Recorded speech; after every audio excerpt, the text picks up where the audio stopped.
championship. Like, I have watched some of these Alabama and Georgia teams over the last decade where I'm like, that team doesn't have a bad Achilles heel. That's right. It would take them not playing anywhere close to they'd had to play a C- game to lose a game. Tyler, if you'll give me cut number 5, this is starting to bother coaches. I wonder if it's bothering Brian Kelly. Probably. We're about to find out, but Alabama LSU is the next game that's being called an elimination game, a playoff game, basically. The playoffs start this weekend for Alabama and LSU. I think we all believe it's an elimination game. No guarantee if you win it, you get in. How does Brian Kelly feel about this being called a playoff game? Here's BK. Hey, Coach, a lot of people are calling this a playoff game in itself. Do you embrace that kind of talk? Does that give urgency to it, or does it create anxiety and you stay away from that? Yeah, I think each game that we play is a new game in itself, and I think it goes to what I talked about. We're much more focused on playing 4 quarters of football. Our focus last week was, cleaning up the things that we needed to take care of internally, and so our focus, where our real work was thinking about what we needed to do better to play at a higher level. Look, all that other stuff is out there, but it doesn't help us relative to what we need to do. And I know there's been other national talks about, this is an elimination game. Well, if this is an elimination game, every game in the SEC is an elimination game.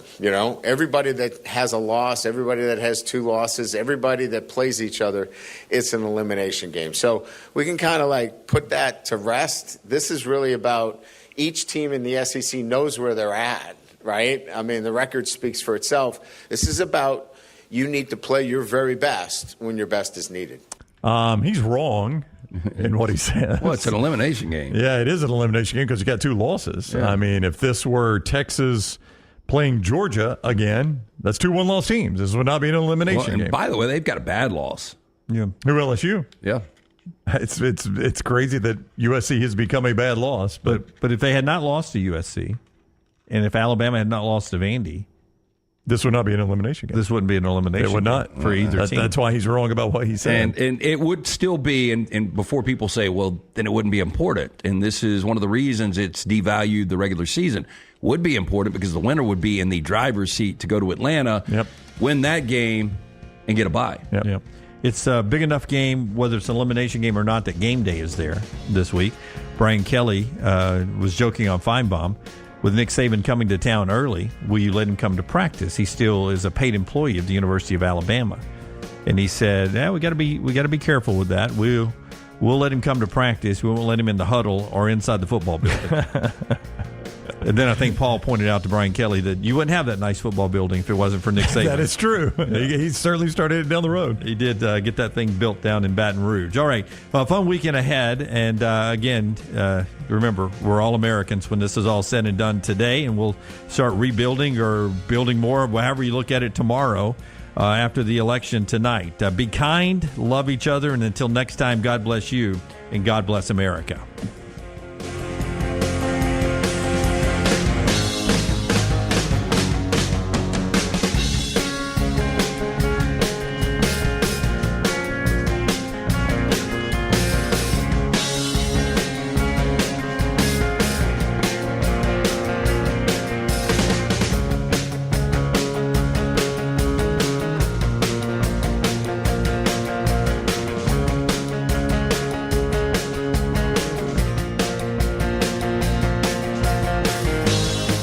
Just because you've quit going to the gym, it doesn't mean that you have to quit gym altogether. Dunaway, that is. With our Next Round podcasts open 24/7, 365, you can access gym anytime you'd like. While you may have done away with your treadmill routine, our version of Dunaway is standing by, ready to get you back to your absolute best. Find all that lovely Jimmy D-led content on Spotify, Apple Podcasts, Google Podcasts, and in the podcast section of nextroundlive.com. This message is sponsored by Jimmy Crypto Inc. and Jimmy Crypto for President.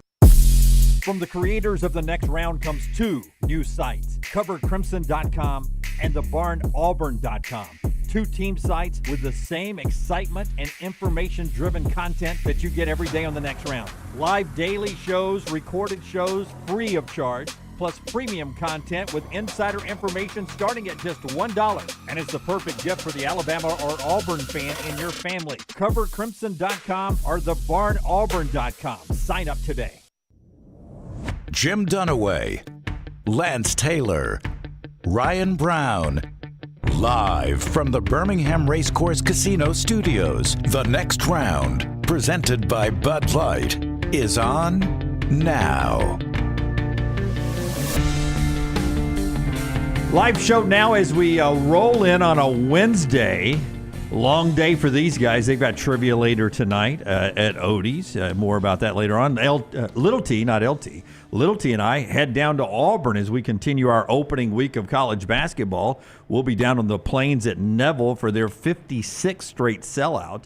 We'll be doing that game tonight on our social media platform. We've got the first ever 12-team, I guess it wasn't a 12-team college football playoff rankings. But basically, that's what I mean. They've always thrown out a 25, and that's what they did last night. Love the way ESPN did that. We'll jump into that. But as most of you did yesterday, you exercised your right to vote. You went out and elected new presidents and justices and judges and Congress people. And you guys up late last night, I stayed and watched enjoying the night. I enjoy watching like the election coverage, regardless of which side wins. It's just you only get it every 4 years. It's fascinating to me the way. I'm surprised at how bad some of those people are at their job, though. It's a lot of people talking right now, so there are a lot more in there working. Yeah, we might not be the greatest, but it seems almost impossible to mess up just talking about what's on this graph behind me. I'm fascinated by the numbers and how they work and how they change. And I'm really fascinated by these guys. I don't know the guy's name on NBC, but they use him on the Sunday Night Football game sometimes. The guy that gets on the smart board? Yeah. And then I think Bill Hemmer is the guy's name on Fox. Those dudes, they're like weather people. They know the counties in all these states. They're like, let's go to Cuyahoga County. And I'm like, man, that's impressive that you know where those are. I didn't watch any of it last night, but they did a spoof on that guy. Oh, yeah? Where they're like, okay, let's go to this county here.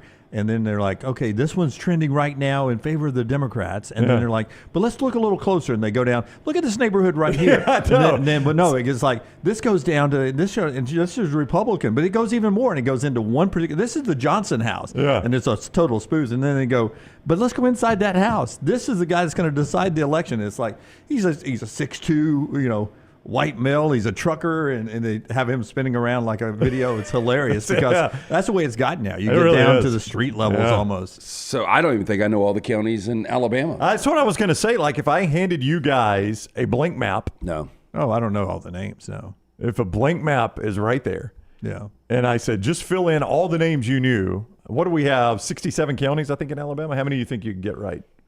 Oh, not many. I know. And these guys, they don't even live in these states. And they're like, let's go to Toccowaca County and let's see how that one went. 4 years ago, this was heavy Biden country, or 4 years ago, this was heavy Trump country. And they click on it. I'm blown away. That's the part I actually like watching. Yeah, there's a cheat sheet somewhere. I don't know, man. I mean, I know they're doing it on the fly a lot of times. Hey, like I would watch and the anchor would be like, hey, can you show us what's going on in Pennsylvania? Okay, I had Ohio already, but we'll go to Pennsylvania. Yeah, there was a sliver of Wisconsin, and I forgot what the county was last night. That one that's way up by Green Bay? Yeah. It's Dorr County. I've never seen it. Yeah. And it's like really long and I'm like, skinny. why are we talking about Dorr, Wisconsin? But apparently there was a point. I've been torn on the last 8 years whether or not I want to move or not from my house. Right. And just voting makes me want to stay there because I don't know how long it took you guys. Hour door to door. Hour from the time I got out of my car to the time I got back in my car. 27 minutes for Carter and I. 16 minutes. Yeah.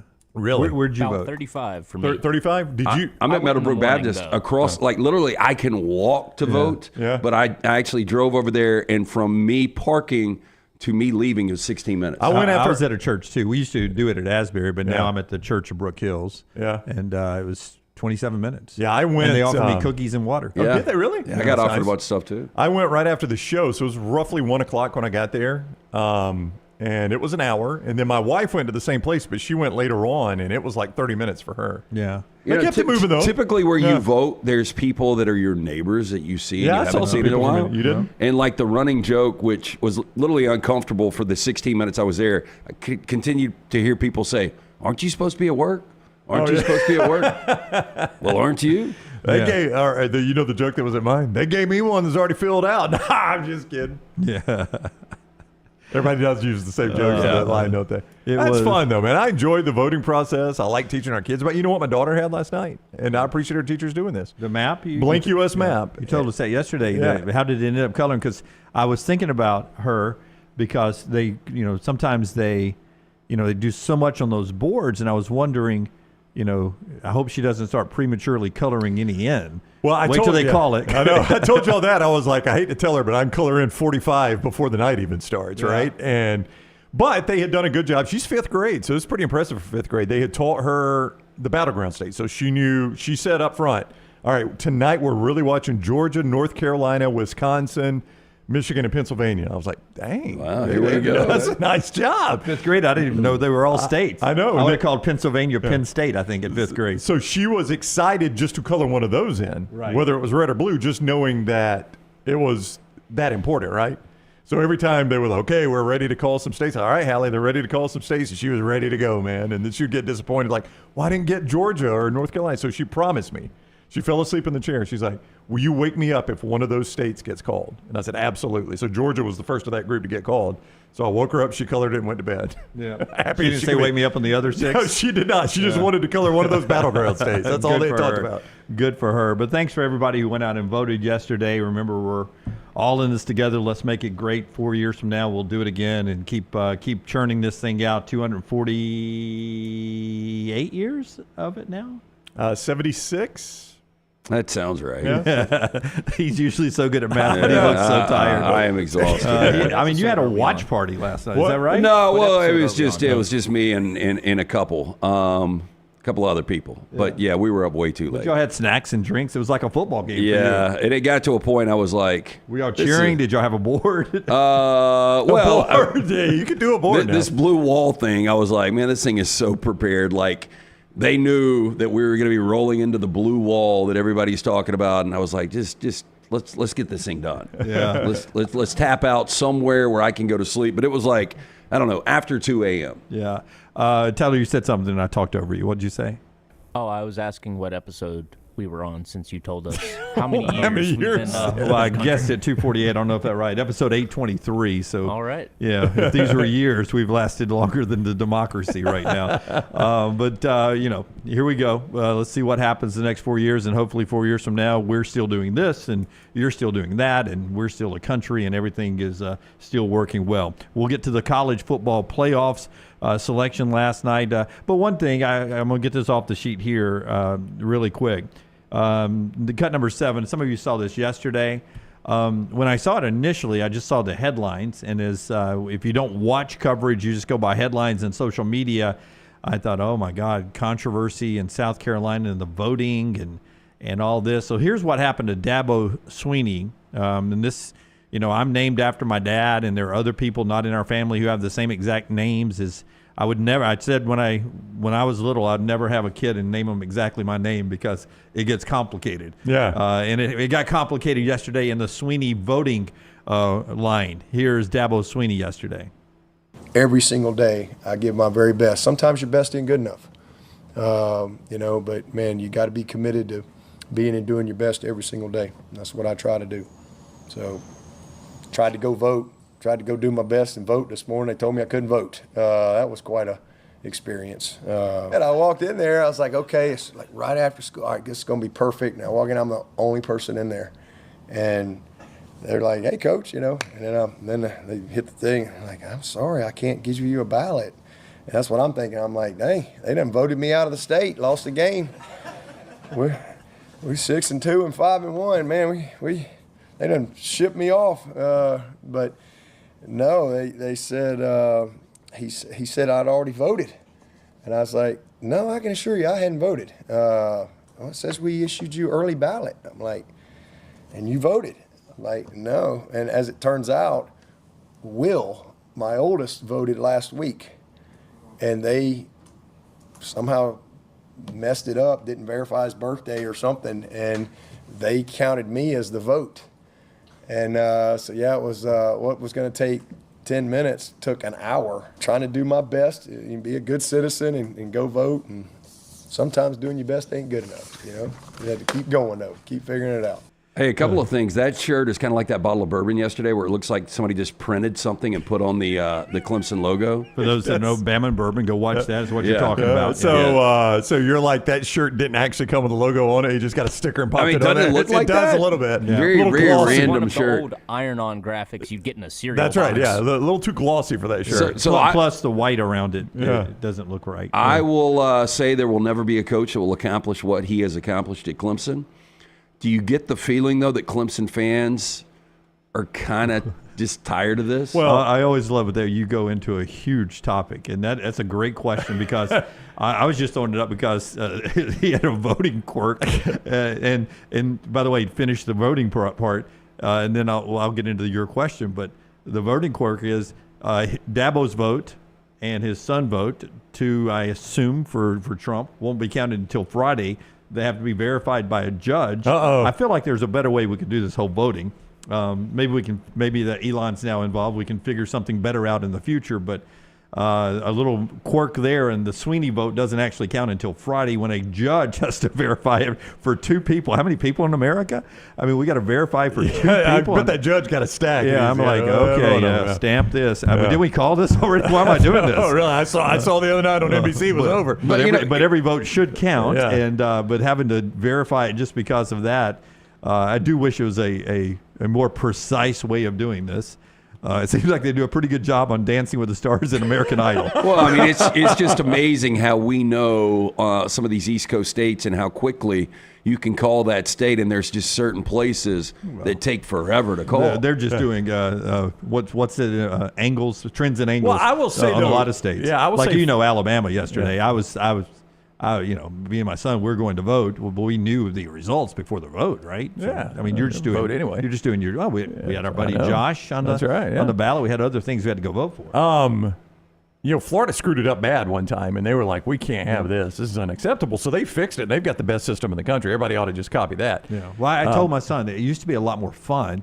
I'm sure it wasn't the best way to do it, but I used to the first time I ever voted, we walked into a booth. Yeah, and you closed it behind you. Yeah, and you had little levers that you actually turned, and then there was a big one at the bottom that you could hear punching the card in the background, and then it falling into a box. Yeah, see, I don't know if I remember that. I do. I can remember that at the Calhoun County Armory out there in Sachs. Yeah, I think that's Going the way with my mom and dad. I think that's the way I voted the first time, but I know at some point, maybe when I was your daughter's age, 5th grade, they would roll them into the gym, and you would get to do the school vote of who would be president. Yeah, the Sachs High School gym hosted it too, and I remember as a student just walking in there to look at it. Like, I thought it was so cool. And writing it down like it's an SAT is the way we do it at my place. I don't have a touch screen. I'm like, this isn't fun. I'm just coloring in a circle, and I'm worried. Like it says, it's got to completely color in the circle. I never carry my glasses in, so I'm coloring in the circle. And I said, am I inside the lines? Are they not going to count my vote if I'm outside the line? Do I leave a little space in there? I thought I had been a prophet, Lance. Because all I saw from this is another one of those where when you see the video, it's a whole lot different than way it read. The only quote I saw from Dabo was like, they didn't even let me vote. I've already been kicked out of the state. We're 10-2, 5-1. It didn't come up much on the show because we had so many other games to get to. But Sunday night on the Zone, I said, here's what you can count on with Dabo Swinney. They're out of the playoffs. And the Dabo you're about to get is never good enough. 10-2. 10-2. That's what I was about to say. Yeah. He takes the voting process to being so sensitive and trying to back it up with, oh, by the way, here's our record right now. Yeah. Well, I couldn't vote, and here's my record. Yeah, 10-2, 5-1, man. I thought they'd already, 100 games in the last 10 years. I mean, look, Mario Cristobal, he's got them undefeated in the ACC. SMU's only got one loss. Well, back to your question. Do I think it's wearing on Clemson fans? I think, yeah. I mean, Bear Bryant wore on Alabama fans in the late 60s. That's hard to imagine. But it happened. I mean, the Alabama fans were rumbling in the late 60s before the 70s. So I wasn't around enough to know it. My niece is married to a diehard Clemson fan. And so I see him every year at Thanksgiving, and they just had their third baby. Congratulations.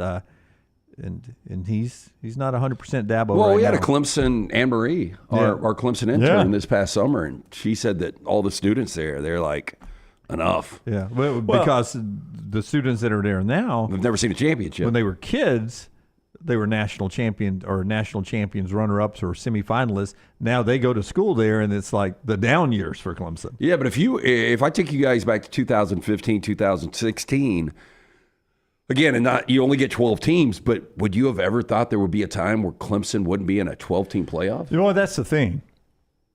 I just think that's why this is going to be so hard on Dabo, is I think every Clemson fan thought 12 teams get in. The way we've played the last 15 years, we'll be there all the time. Yeah. And now this first one, you're not even going to be in it. Yeah. I don't know that they're going to be particularly close, to be honest with you. Yeah. I saw Reese and GMAC and Booger and Joey last night on the college football show. They were talking about that. They were like, hey, when everyone expanded to the 12-team playoffs, the Alabamas, the Clemsons, the Ohio States, the Georgias were like, my God, we'll be in it every year.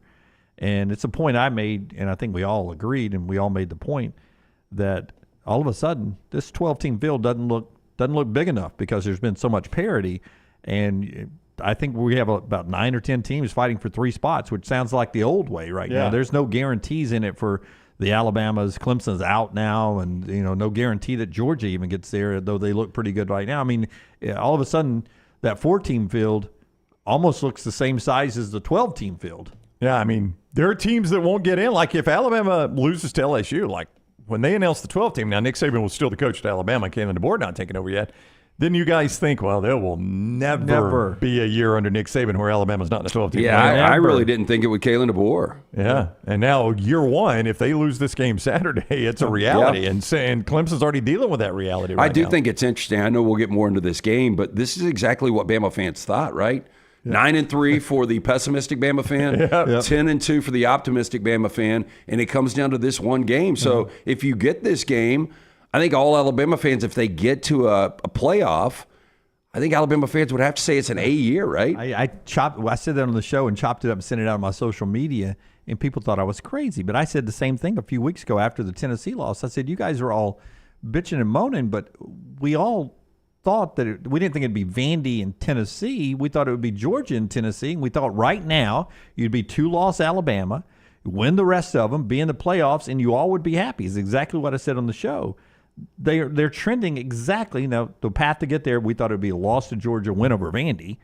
But it's a loss to Vandy, loss to Tennessee, win over Georgia. So actually you're better off than we thought you would be because your resume doesn't look as good if you haven't beaten Georgia. If you've lost to Georgia, lost to Tennessee, and you beat Vandy, your resume is not as good. Well, you're actually in a better place than you thought you would be. Here's how dicked up and weird this year is. We go from saying this could have been the worst loss in Alabama history to saying right now Texas's best win is Vanderbilt. That's right. There's no doubt. You're absolutely right about that. It's crazy, but Aaron pointed this out. Aaron Suttles on Bama and Bourbon yesterday.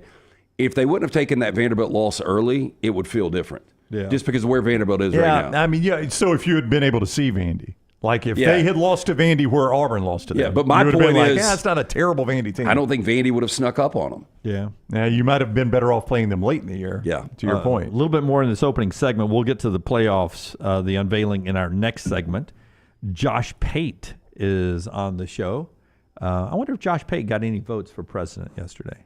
He probably got one or two. He's popular on the old college campuses. I guarantee he got one. Josh Pate will join us at 10 o'clock Central Time, coming up a little bit later on. Storm Restoration Roofing can come on up on your roof and give it a free, no-cost roof inspection. Absolutely free, no obligation. That's what Greg from Pell City will do for you. Phone number is 205-542-3531, 542-3531, locally owned for over 20 years. Andrea, his beautiful wife, and Greg Nelson there, the family, the boys are part of the crews that go on out there. They handle everything, man, and they do it with an A-plus rated Better Business Bureau score. A trusted name in the roofing industry. They can handle storm damage, roof replacements, insurance claims, restoration. And here's something I didn't even know about until I went to their website one day. They actually do inspections on your roof. So if you're selling a home, buying a home, get Greg up there, have him take a look at it, right? 205-542-3531, family owned for over 20 years. It's Greg from Pell City on Facebook and Storm Restoration Roofing. Also, our friends right there at Hemp Hill. They bring in the lock every day, Hemp Hill and the lock. Yeah, 205-229-2090. If you experience any plumbing, heating, or cooling issues in your home or business, our guys are ready to serve you. Call Adam, Chad, Andrew, the guys there. Hard to stop a train. 205-229-2090 or hemphillservices.com. All right, so here's while we're talking college football and coaching right here, and I know this, you didn't get a lot of sleep, and I know it's gonna make you mad, but Mike Gundy, can I get cut 9? This is Mike Gundy yesterday. I want to replay this because after this, Mike Gundy sent out an apology. So what we do now. I know you hate apologies. Yep. Here's Mike Gundy again yesterday. If you missed it, actually 2 days ago, we played it for you yesterday. Mike Gundy, audio only's weekly news conference, which I'm sure there's a story behind. There's no video, but I don't know. we used to have video though because he had to turn off the drink machine that one time. You remember? But then he didn't come one week because he had the concussion from the calf that butted his head. So now the audio only weekly news conference. Here's Mike Gundy. This place has had tremendous success for 18 and a half years or 19. I can't do the math real good, and so unfortunately in life, most people are weak. And as soon as things start to not go as good as what they thought, they fall apart and they panic. And then they want to point the finger and blame other people. You see it happen in everyday life. People do it all the time.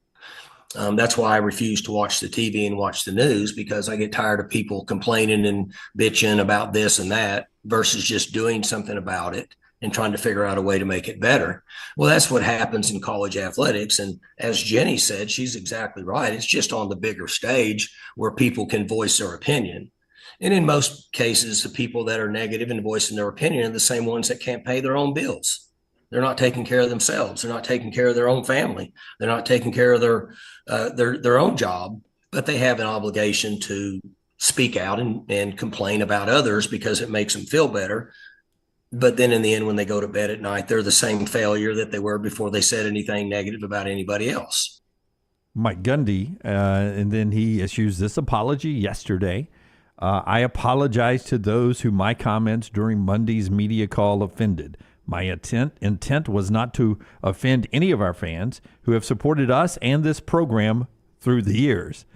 Now, first off, if I'm listening to that, I'm not gonna think he's talking to me, because I'm not gonna put myself in that category. Unless you're in that category, I'm gonna think he's talking about maybe the guy 2 rows down from me at Boone Pickens Stadium, but he's not talking to me. Yeah, I'm not some loser. Yeah. John, why are your feelings hurt, John? Pay your bills. Well, I mean, I do agree with a lot of the things he said. I just don't know why he said it. Yeah, it just didn't make sense in the context. But here, doing big picture, Brandon, tell me if I'm wrong. Okay. He apologizes because somebody, his agent and or somebody with the university who likes Mike Gundy, came to him and said, "Hey, this something is the money people here are going to use this, saying you're insulting the fans, and this could be what gets you out of here. So if you don't want to keep coaching here, you keep being the desperado riding on the fences." But I saw the Eagles this weekend. Clearly, yes. By the way, and he said he doesn't watch the news. I guarantee he was up till 2. Yeah, and then there ain't no doubt he was pouring bourbon on him. But if you want to keep coaching, you don't want the $25 million buyout. You want to keep coaching. You may need to apologize because you don't want these guys to use these statements insulting our fans, which is the way this came off. So that's why I think he apologized. I mean, true or false, Nick Saban was critical of the Alabama fans at times. Yes. That's true. Yes. Often. It's true, right? I was riding back from Vegas with an Alabama student who had flown up to the Michigan game, Oregon-Michigan game, to see a friend. And he was next to me in the seat. And I was like, "Hey, so is it like the SEC?" And he's like, the students basically left at halftime. And I said, "Do you guys do that?" And he goes, "No, we don't. We stay till the end of the game." And I said, "You used to do that all the time when Nick Saban first got there, because you guys would bolt at halftime, the students." And he griped about it all the time, saying you need to stay there. Fans need to stay till the end of the game. Well, my point was going to be he used to do it, and people were like, "Heck yeah, Nick Saban's right about that." You know why? Because Nick Saban was doing it when he was 12-0 and going to the playoffs. Winning.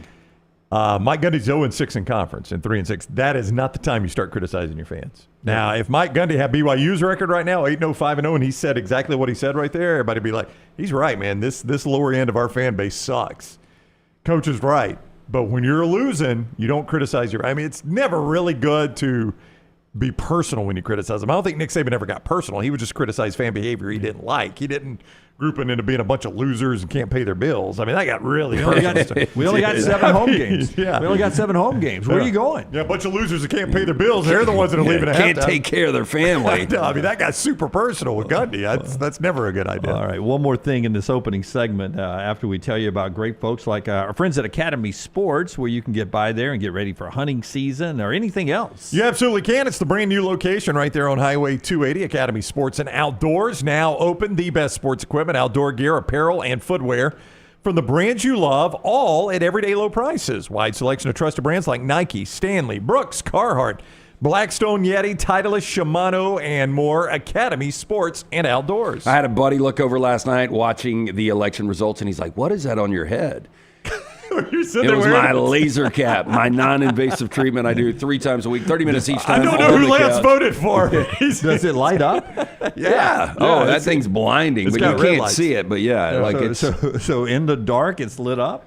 Oh, I mean, you can see it like coming out. But yeah, if I shined it at you, it'd blind you. Look, there it is right there. Yeah. It would hurt your eyes like if you held it right up. Yeah. He was like, "What in the hell are you wearing?" I'm like, "Man, this is." I went to Lance's got my hair more than doubled in thickness. Went to Lance's house. Don't know who you voted for. Dr. Beckenstein, that really is all I'm doing each and every week, 3 times. Brown's doing the exact same thing. For more than 20 years, women and men have turned to Dr. Beckenstein for a range of cosmetic and reconstructive procedures. He will use that experience, his advanced training and genetic testing to help his patients fully understand the procedures they are considering. Call Dr. B and that great staff today, 205-319-0316. That's 205-319-0316 or T3hair.net. All right. Football when we come back. But basketball tonight down at Auburn. Their season starts. Vermont, who just beat UAB, stayed in town, plays down at Neville tonight, 7 o'clock.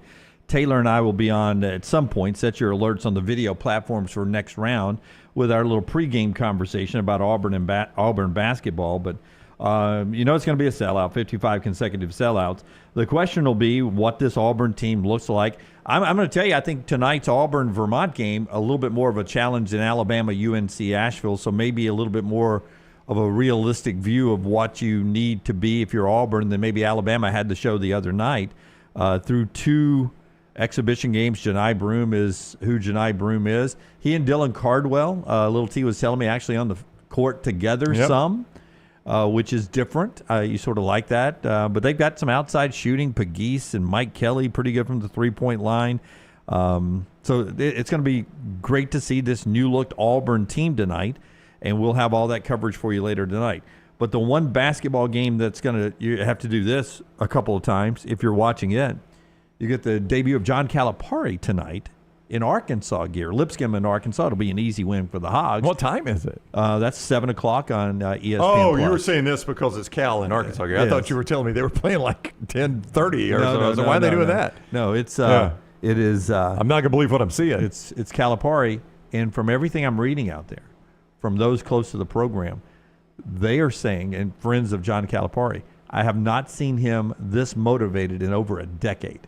Like it's almost the change of location. Boy, that's sad. And the fact that he's been sort of pushed out at Kentucky has lit a fire under his butt. Well, that's sad. You had the best job in college basketball and you weren't motivated? Yeah, that is sad. Yeah. But I believe it. I mean, it's human nature. I mean, I guess we've probably all fought that at some point. I can't get over this. Sorry, and I know this is bad if you're just listening, but the dude that jumped out of the stands Monday Night Football that time with the Bears ponytail and made the snag, that's still one of the most amazing things I've ever seen in my life. And the fact that he walked away, like he didn't shatter his femur? Yeah, like he landed, stuck the landing, and made the catch with a ponytail. Oh, Monday Night Football. Yeah, Green Bay, Chicago sort of hijacked that, but that's just an amazing thing that I haven't seen that thing in like 20, 30 years. Yeah, I don't know what they're talking about. We will get to the college football playoff rankings coming up next on the show. A+ brings you the show. Tell us about our friends at A+. A+ Style Home Remodeling. That is who redid the master bathroom in the Brown house. They've laid some hardwoods for us in the Brown house as well. In the Lance Taylor house, they redid the master bath in the kitchen.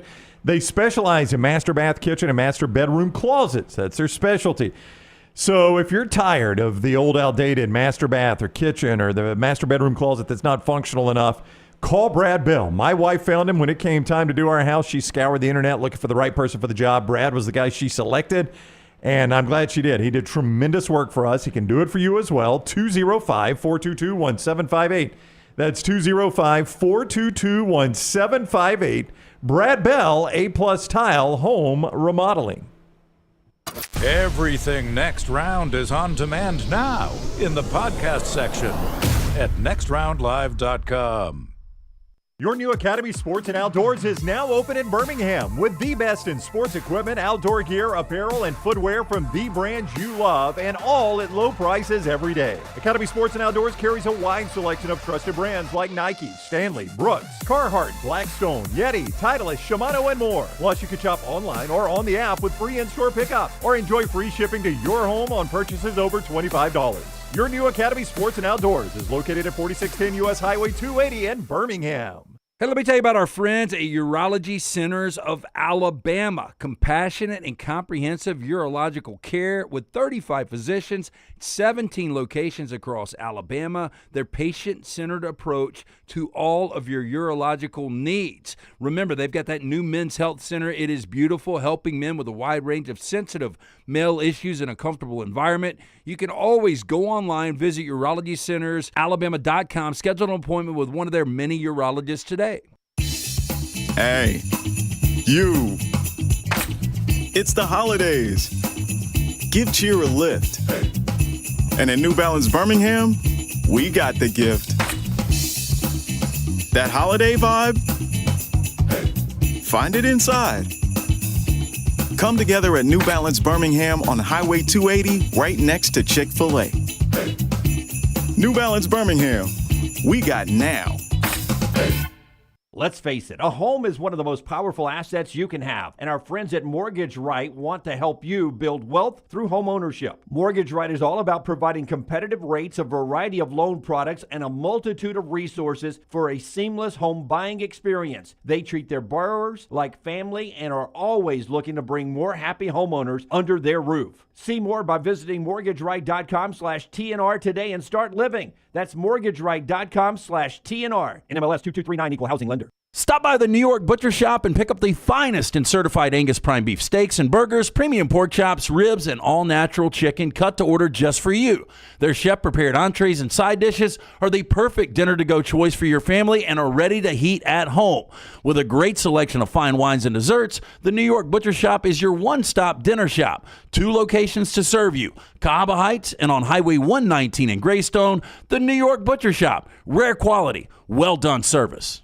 Happy football season. At the Next Round, we strive to make our loyal listeners feel like they're a part of the action all season long. My name is Emily Grace McWhorter, and I do that by bringing you along for any given Saturday in Auburn or Tuscaloosa. From pregame warm-ups, touchdowns that make you feel a part of the play, and everything in between, our goal is to make you feel like you're inside Bryant-Denny or Jordan-Hare. Follow along on our social media at Next Round Live on Instagram, X, and Facebook. Also, check out thebarnauburn.com and covercrimson.com while you're at it. Here's to fall Saturdays.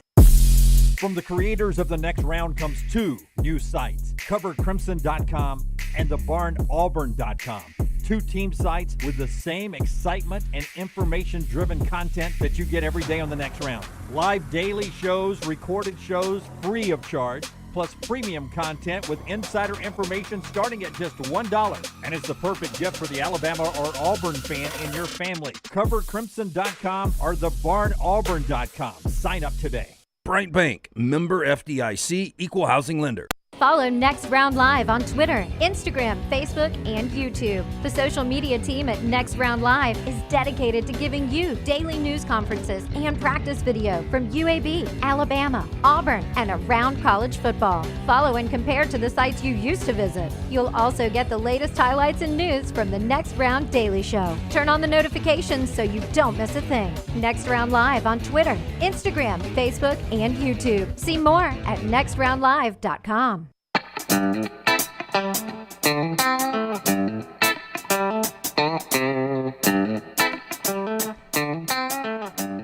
Other than his magic hat he wears when he's watching election returns, LT also has magic eyesight thanks to our friends at Michelson Laser Vision.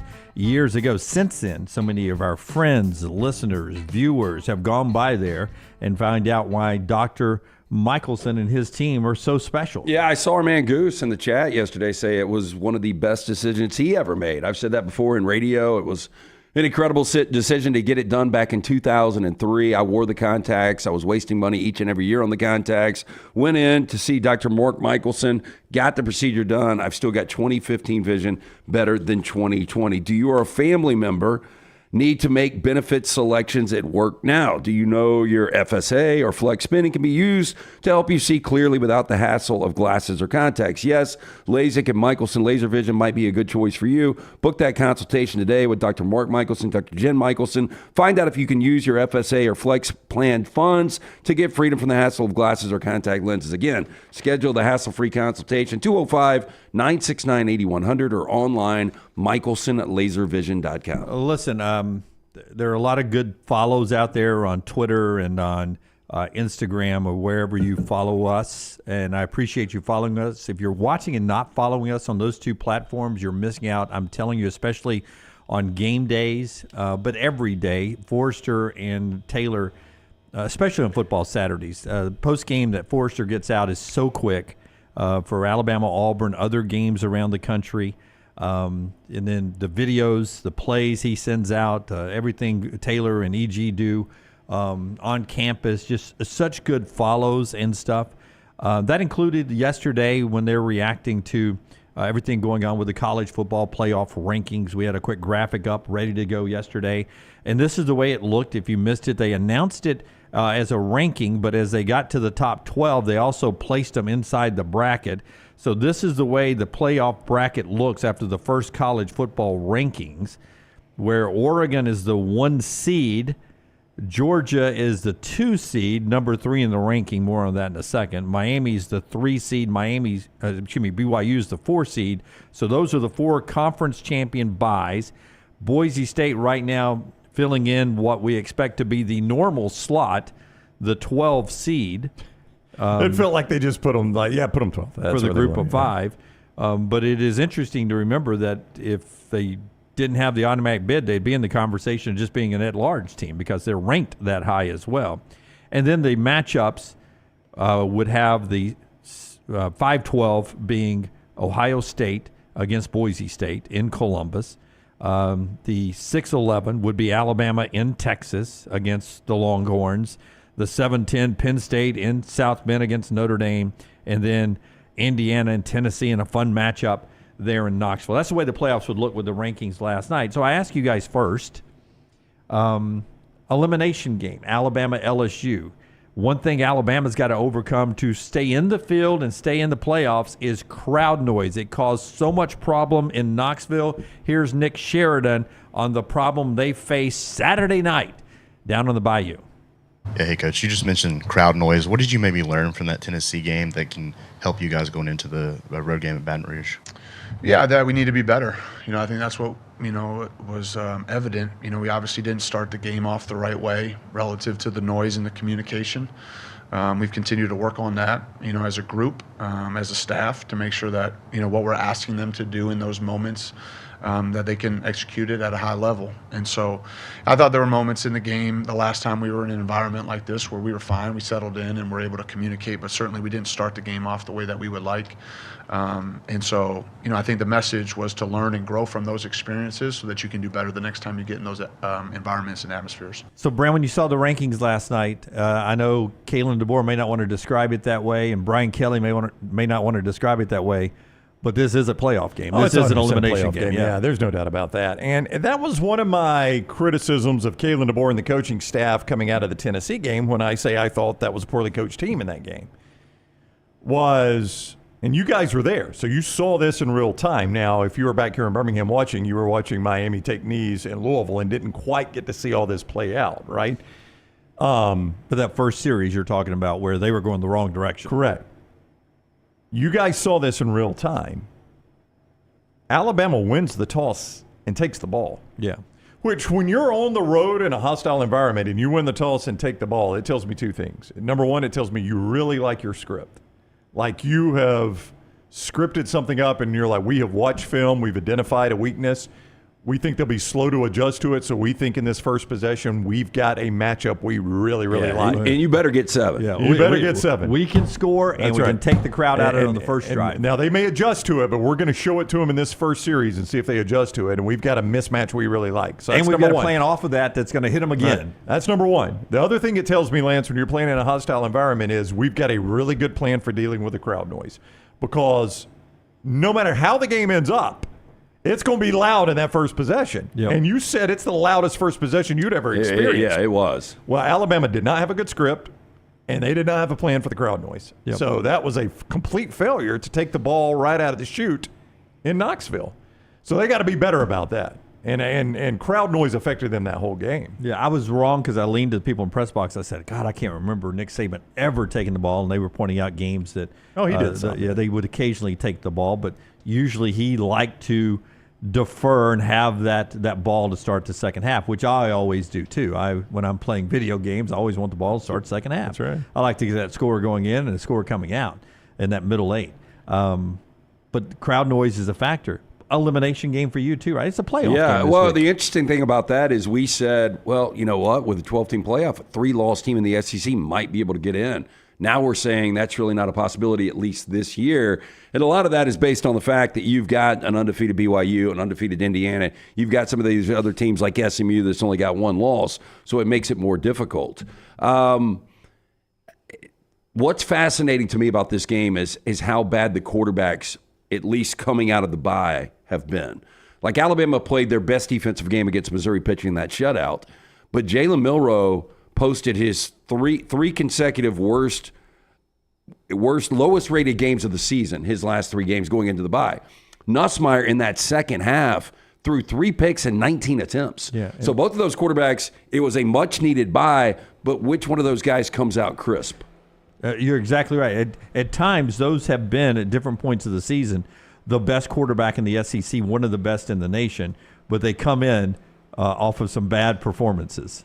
Yeah, and I had a conversation where we were at our buddy Travis's restaurant last night, Oak House, and the college football playoff rankings were coming out, and this couple was talking about Alabama, and I forgot what my point was going to be. This is the late night. It was something about LSU. Yeah. It was going to be that Nussmeier. Oh no, the LSU came in to the bye on a massive negative, like the worst half they've played all year. In Alabama, you saw I know it was weird, and some people think it was probably goofy for Kalen DeBoer to take the time out, put the starters back in, but you saw this really cool moment where there was unity, and everybody was really excited about that shutout. So I think Alabama does come into the bye or coming off the bye with a lot of momentum. On the other side, LSU coming off their worst half. So a couple things. Number one, you were pretty close on your Reese prediction. I mean, you knew it was going to be election oriented. Yeah. He was really good. Oh, you didn't like it? I thought it was long.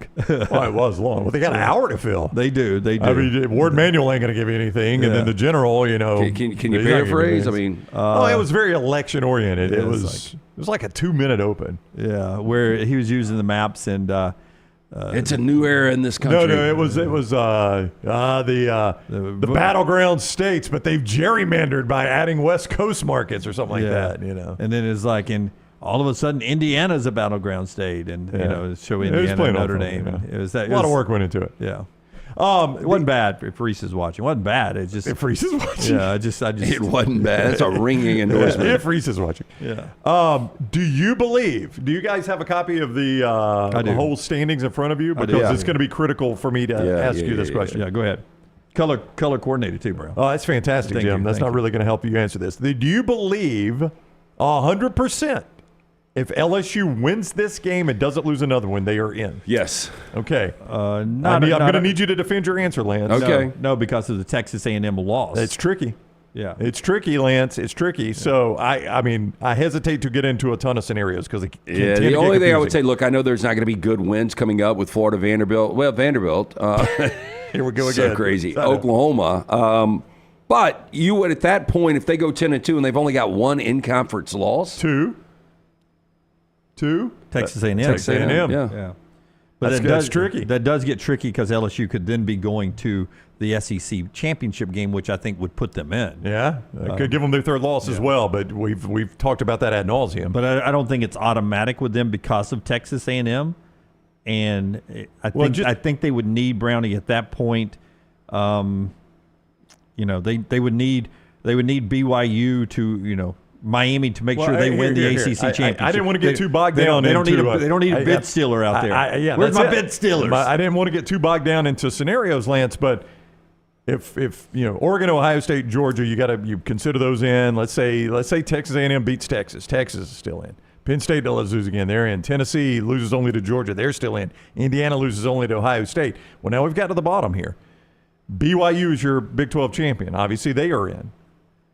If SMU beats Miami in the championship game, that could be extremely bad news for LSU. And I think it'll clean itself up. It normally does. Yeah, I think LSU, I think their bigger problem is they've got more losable games. Add Florida is a losable game if Flagway is coming back. Vanderbilt, I know it sounds crazy, is a losable game. Alabama wins this game. There are no more losable games on that schedule. There should not be. Should not be. Yeah. Should not be. This team has shown that at times. A couple of good helmets will roll out there, Oklahoma and Auburn. But, it's easy for us to say, well, this team has played down to their competition some. I think now that you've had the opportunity, to Lance's point, to watch Vandy and to watch South Carolina, they didn't play a long way down to competition in those games. Would you agree with that? Yeah, I would agree with that. South Carolina's a good football team. Yeah, and they were really a play away from dominating that game. Against South Carolina? Yeah. Like if they don't have the complete meltdown in the final 5 minutes of the first half, I think that game gets away from South Carolina, and I don't think they can play catch up. I think that's exactly right. A couple more points in the rankings. Josh Pate coming up at the top of the hour. Show being brought to you in part by our friends at Odie's, where you guys have trivia tonight. Yeah, Team Trivia. We do it every Wednesday night. The original Odie's and Crestline, come out, join us. We'll get started about 8 o'clock.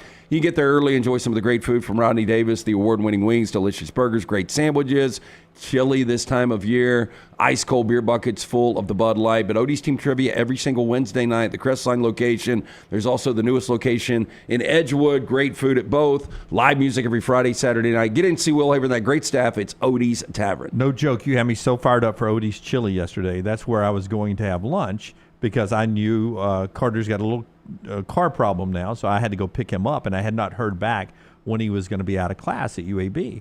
So I was on my way to Odie's to have chili, and he texted me. He goes, "Hey, I'm ready to go. When do you want to go vote?" And I was like, "Well, we better go do it now." So I picked him up. We went to lunch, fast food lunch, and went out there and ate while we stood in line.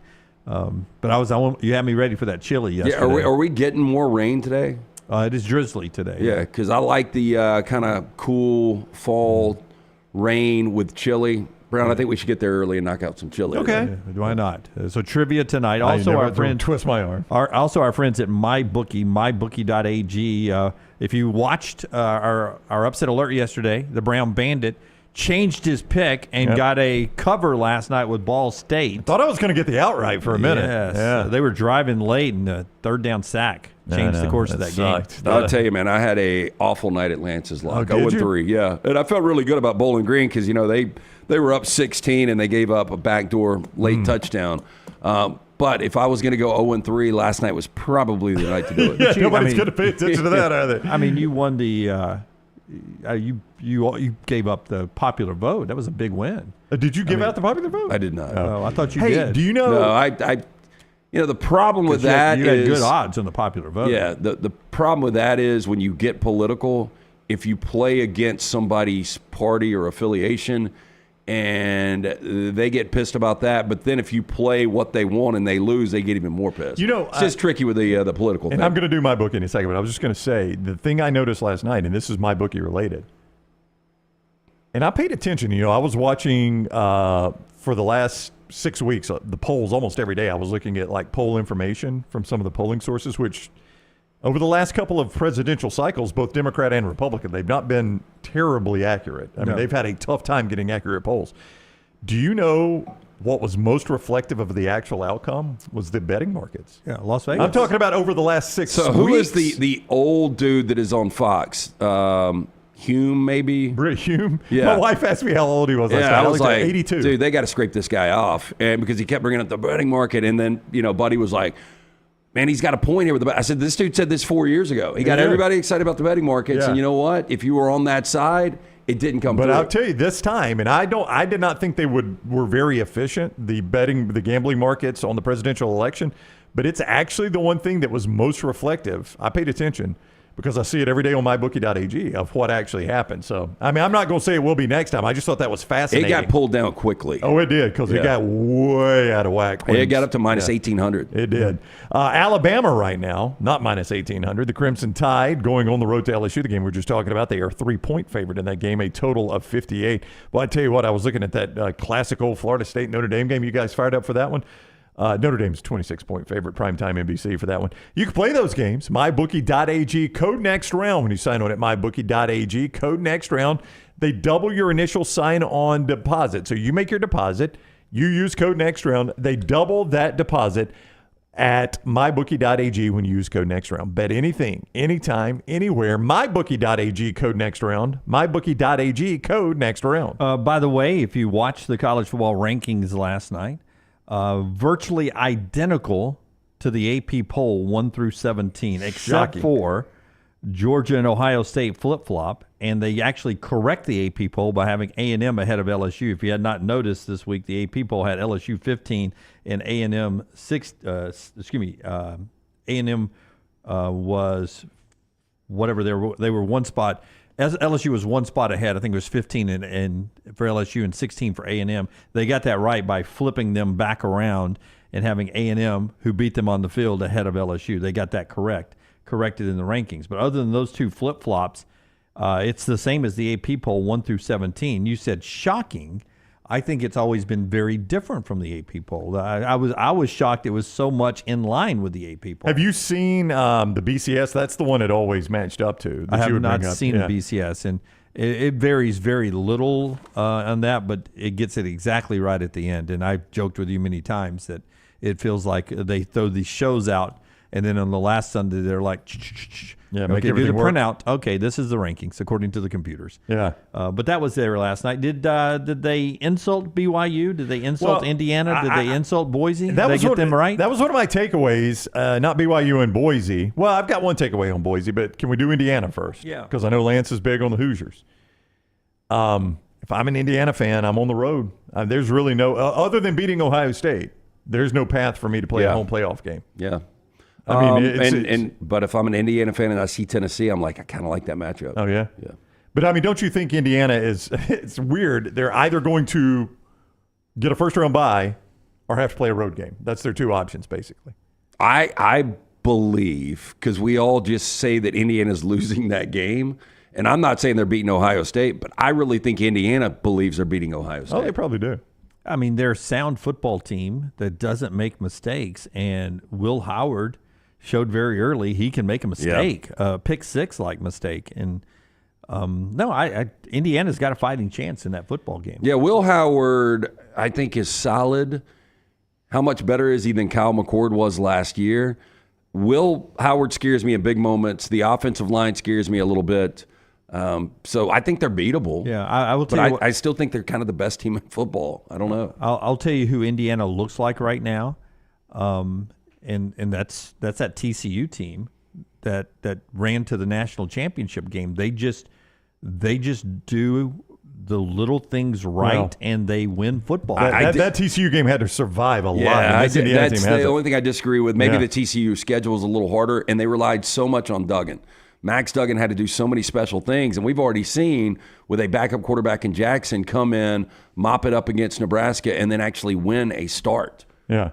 Scott's actually got the BCS versus the college playoff, and so there's the BCS. So here's the college playoff. You tell me where it diverges, okay? Tennessee and Indiana are flip-flopped. Tennessee 7, Indiana's 8. Yep. Indiana and the computer is better than Tennessee. BYU, Notre Dame, Alabama. Okay, SMU and Boise State flip-flop. Yep. It doesn't change much, though. It doesn't. Again, if we just kept the old BCS, we don't even need this committee. It's going to do this every single week. Actually, through the top 12, the computer is better than the committee. It's almost virtually the same, but I think Indiana's been more impressive than Tennessee. Computer has them one ahead of Tennessee. Tennessee's played a tougher schedule. That's why it helps them. But they've also got a loss, and Indiana does not. Well, you say that, but the Indiana Computer is higher ranked than Tennessee's. And Tennessee, the committee is higher, so I guess the eye test against, probably it's preseason ranking that influenced the committee a little bit. People don't like the preseason rankings. Yeah. Just one more observation, Lance, on Boise State. Is there enough gap between Boise State and Colorado that if Colorado manages to win the Big 12 championship, Boise State would still be ranked in front of them? I say there is. Oh, I do too. Yeah, I think so that gives be. Boise State a bye, and that's significant. Yeah. I think there is. For those that don't totally understand what Brown's talking about yet, it's the 4 highest rated conference champions that get the bye. Right now, BYU has that bye, but if Colorado won the Big 12 conference championship, they're currently 20th, and Boise State's 12th. They would be in, and maybe Boise State would still be ahead of them. Boise State doesn't have a tough roll down the rest of their schedule. They are favored heavily in the rest of their games, and don't see a loss coming their way. So I think you're right. I think Boise State would then slide into the 4th seed, even though they'd be ranked around 10, 11, or 12. Those are the 2 takeaways I had, Indiana and Boise State. Not exactly the most exciting ones. Well, my big takeaway was at the bottom that I always talk about. Missouri was in there, as I expected them to be in there. Louisville, though, was in there at 22 as a 3-loss team. Meanwhile, 3-loss South Carolina, 3-loss Vandy, not in there. And I feel like South Carolina and Vandy are better football teams than Louisville. You think South Carolina and Vandy are better than Louisville? I think they're all about the same. Here's the thing about Louisville. When you look at those 3 losses, I think those 3 losses are to teams that combine 25-2. So their losses are really, really good losses, and they're all one-possession losses. That's what I was going to say. They're all one-possession losses. You think Vandy would go to Death Valley at night and beat Clemson that soundly? I didn't say anything about Clemson, but I'm saying that's what Louisville just did. Louisville just did that. I think Louisville's a little bit better but it's all close. If South Carolina and Clemson played right now, and they will at the end of the year, I'd like South Carolina. I would too. Now they'll play at Clemson. I think I'd pick South Carolina in that game right now. The way they're playing. South Carolina not in there. Neither was Vandy. But there was a 3-loss team in there. It was Louisville. Good points by you guys about the Louisville quality of schedule there.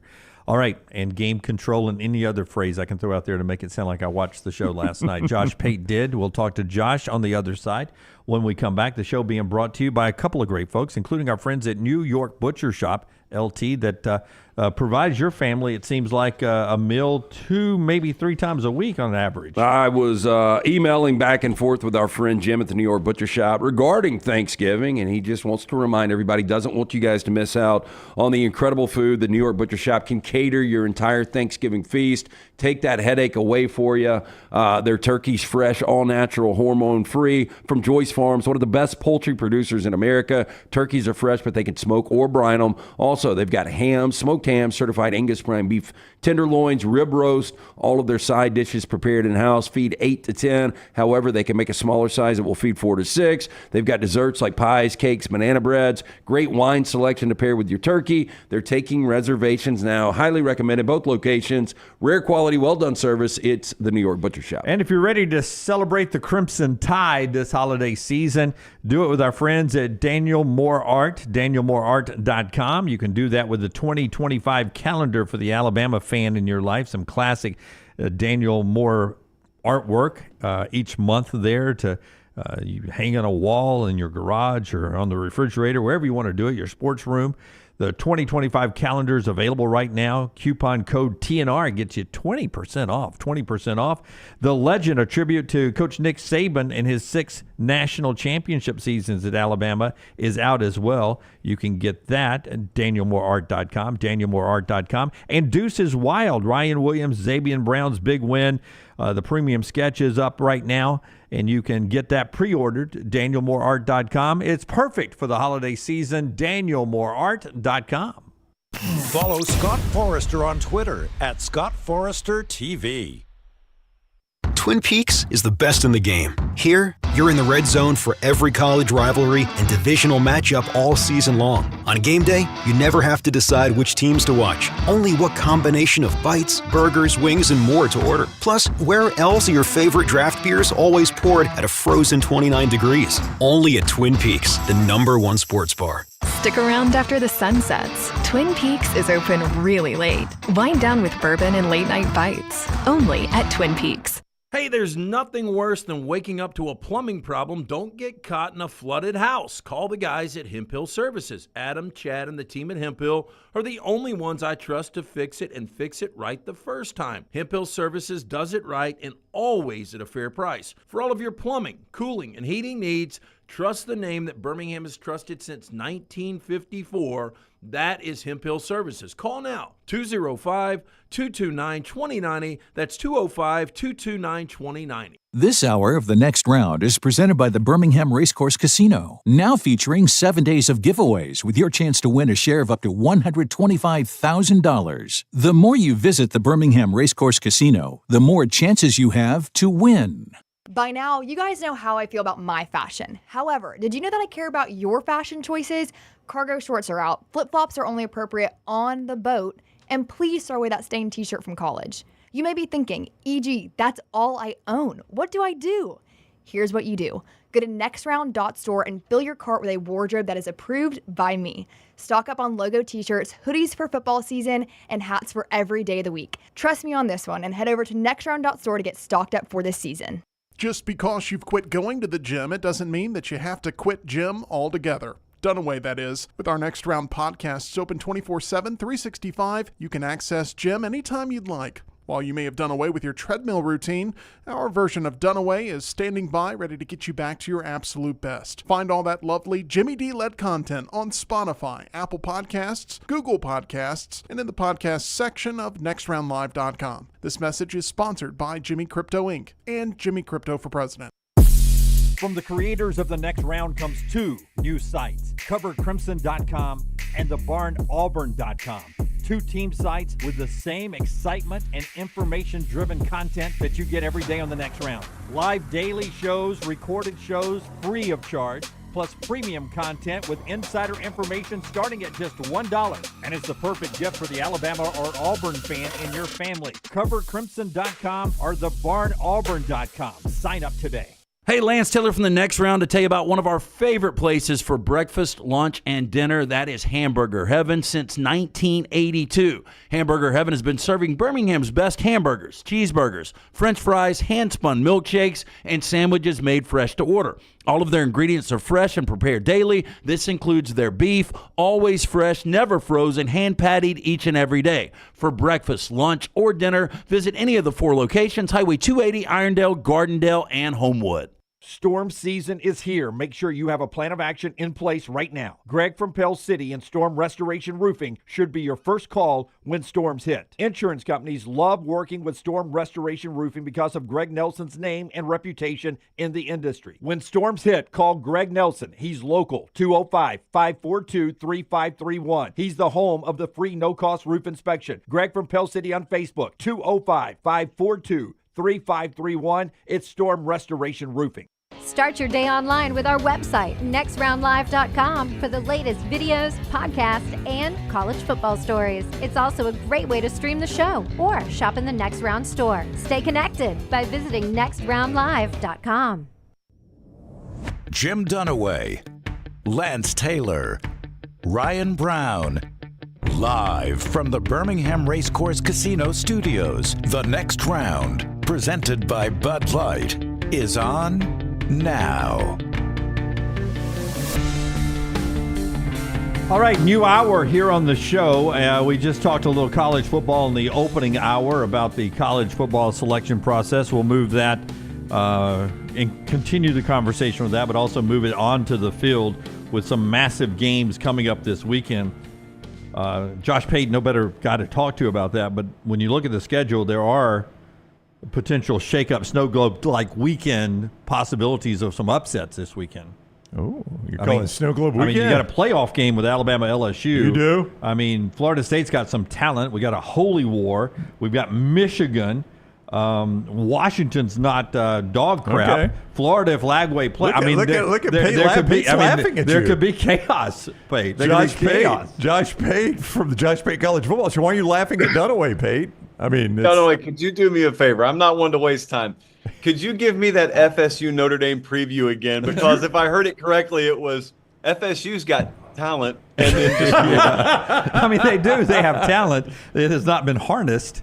It is sort of like solar energy. We're trying, man. We've got a lot of panels down at the Doak, but we're not soaking it all up right now. It is a crazy year, though, Pate, because I brought this up earlier. We were talking at one point, is this the worst loss in Alabama history coming out of Vanderbilt? Maybe an overreaction. And now when you look at Texas, their best win is Vanderbilt this year.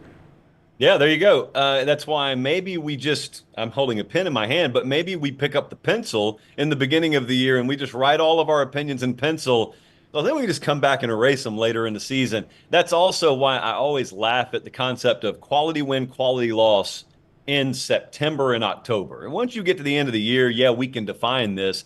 But then the other part of that is, okay, so let's look at the Alabama loss to Vandy.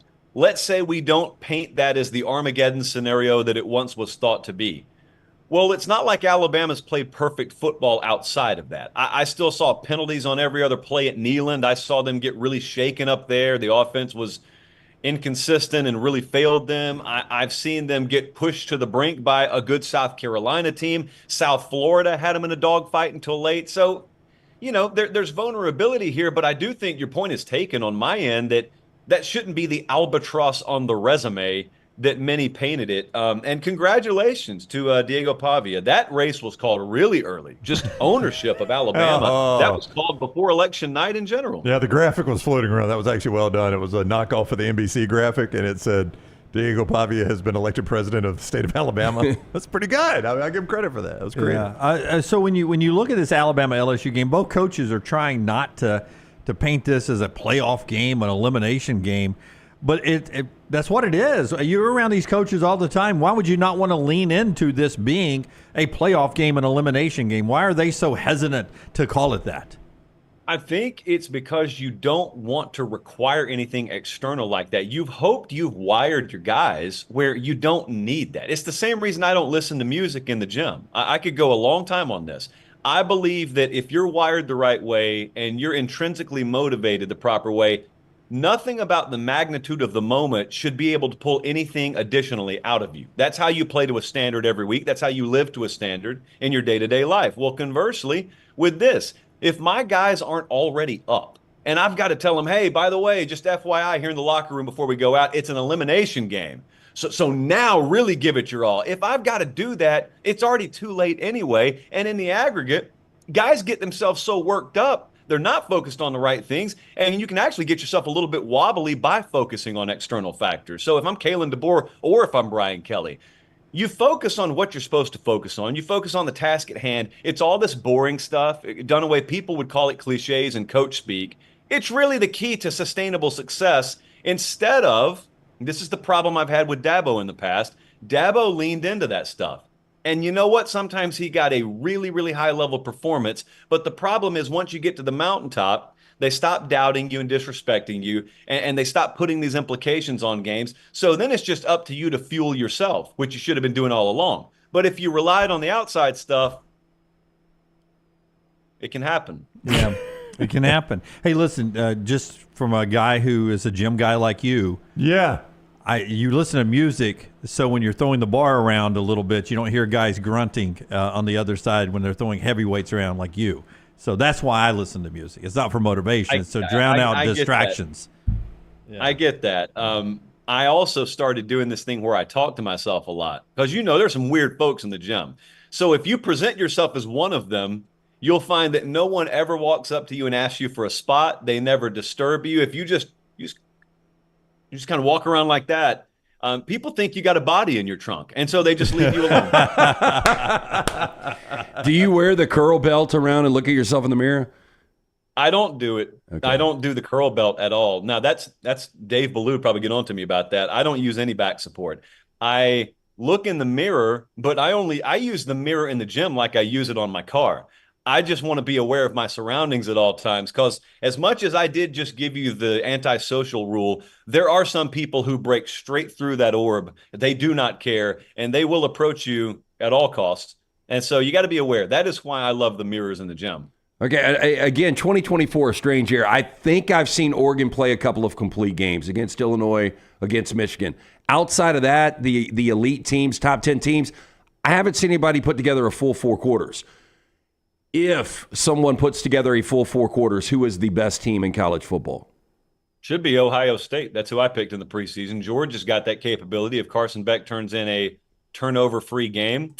Those are the two. Texas. I think Texas still has really, really good springboard potential about them. So it's the teams that you would have circled in the preseason, but we're in November. Like, you just asked me that question on November 6th. So at some point we got to ask, like, is that coming? Or are we just in this blender of a November? And if we are, see, that's what makes this Bama LSU game interesting. If this were 2019 or something like that, we had that caliber of team out there, then it wouldn't really matter what the outcome is this Saturday in Baton Rouge. We would know the ceiling on those teams is well below national championship contention. But we don't have a 2019 LSU, 2020 Alabama, 2021 Georgia, or whatever floating around out there. I wouldn't be stunned if we watch this LSU-Alabama game and then we cryogenically freeze ourselves after the ending. It wouldn't shock me if we melted in January and the winner of this game is in the semifinals or in the national championship game. Anyone who gets hot has got a shot this playoff. At Josh Pate CFB is where you follow Josh. You can watch Josh Pate's college football shows Sunday, Tuesday, Thursday right there on YouTube. Times vary. Most of the time, though, 7 o'clock Central Time. Occasionally he'll do early, but he always lets you know ahead of time if he does that. He doesn't just surprise you. So go subscribe to his YouTube channel, set alerts so you know when he's live, and follow him on social media at Josh Pate CFB. He's with CBS Sports, and he's on the JohnstonRVCenter.com hotline. Indiana basically for them, it's a bye or a road game. I mean, where they're ranked, it's hard to see. I guess there's a scenario where they could beat Ohio State, get in the Big Ten championship game, lose it, and still get a home game out of it. That's a tough needle for them to thread, obviously, but it could happen. Well, I mean, Ryan, we're not going to punish teams for making the conference title. I'm told that. Yeah, I don't know if you picked up the guidance on that, but we're just not going to do it. I agree with you. They had me come on last night and do a live hit about this, and the more I thought about it, the more, I think Indiana kind of gets screwed here. And you can sell me all you want to on the strength of schedule. I'm normally the one making that argument. I understand that. And if you're squeaking by inferior teams, okay, they've done what they're supposed to against inferior teams. They're just body bagging everyone left and right by 2+ touchdowns. So you will never sell me on the concept that if Penn State, who lost and only dropped to 6, by the way, if Penn State had that resume, Penn State's probably the number 1 and number 2 team in the country right now. Ohio State ditto, Michigan ditto. So it's a huge brand name thing. But then the other part of that is, like you just said, when you get into the weeds of this, for everyone who tries to tell you, oh, bro, it's just the first version of the rankings, it doesn't matter. Well, they're lying to you, because right now what you've said is a default position where if Penn State wins out, they're not dropping any unless the seeding forces them to drop. And Indiana, conversely, still plays the opponent that just beat Penn State in their own building. And I think all 4 of us understand the moment that Ohio State beats Indiana, even if it's by 1, a trap door will open and Indiana will disappear from view. They'll be down in the low teens. And so, the standard being applied here is surprisingly, shockingly, with the committee, a little uneven. Okay, now in the NFL, which we're getting closer to, at some point late in the year, we get little asterisks that started appearing in the standings when you've clinched a playoff spot. If Oregon beats Maryland, basically, can I put an asterisk by their name? Because they've only got 2 games left. There's no way Oregon could lose their last 2 and fall out. Even if they lost their last 2, they'd still be in the playoff. Can I put an asterisk by Oregon if they survive Maryland? Yeah, I guess. And then the committee, Ward Manuel, would personally call you and say, Dunaway, it's Ward. It's good to talk to you again. Remember, conference championships matter. Now, inevitably, we're going to see rematches of conference title games in the playoff, but they matter. So forget about your little Y or X or asterisks down there. Nope, these teams still have a whole lot to play for, which that's one side of that, Dunaway. But think about this. What happens when we get in like a Big 12 scenario where one of these teams knows ahead of time, we're not Oregon.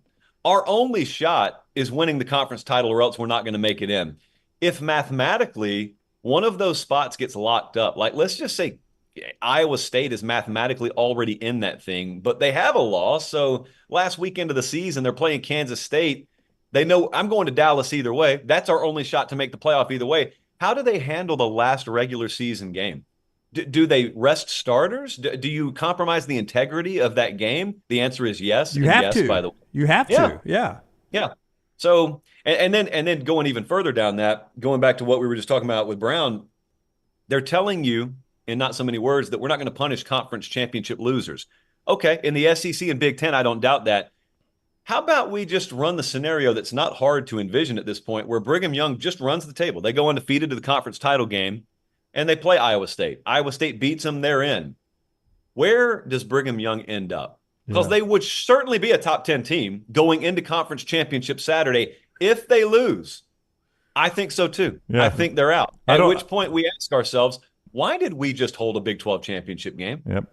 I don't know the Big 12 bowl tie-ins, but Brigham Young's in one of those. It is not in the Holiday Bowl, man. Holiday They're Bowl, always whatever there. it is. Yeah, they got a great history there. Hey, what's more unacceptable? I asked these guys this question a couple of days ago. Mike Gundy, 0-6 right now in the Big 12, or Hugh Freeze in year 2, 1-5 in the SEC?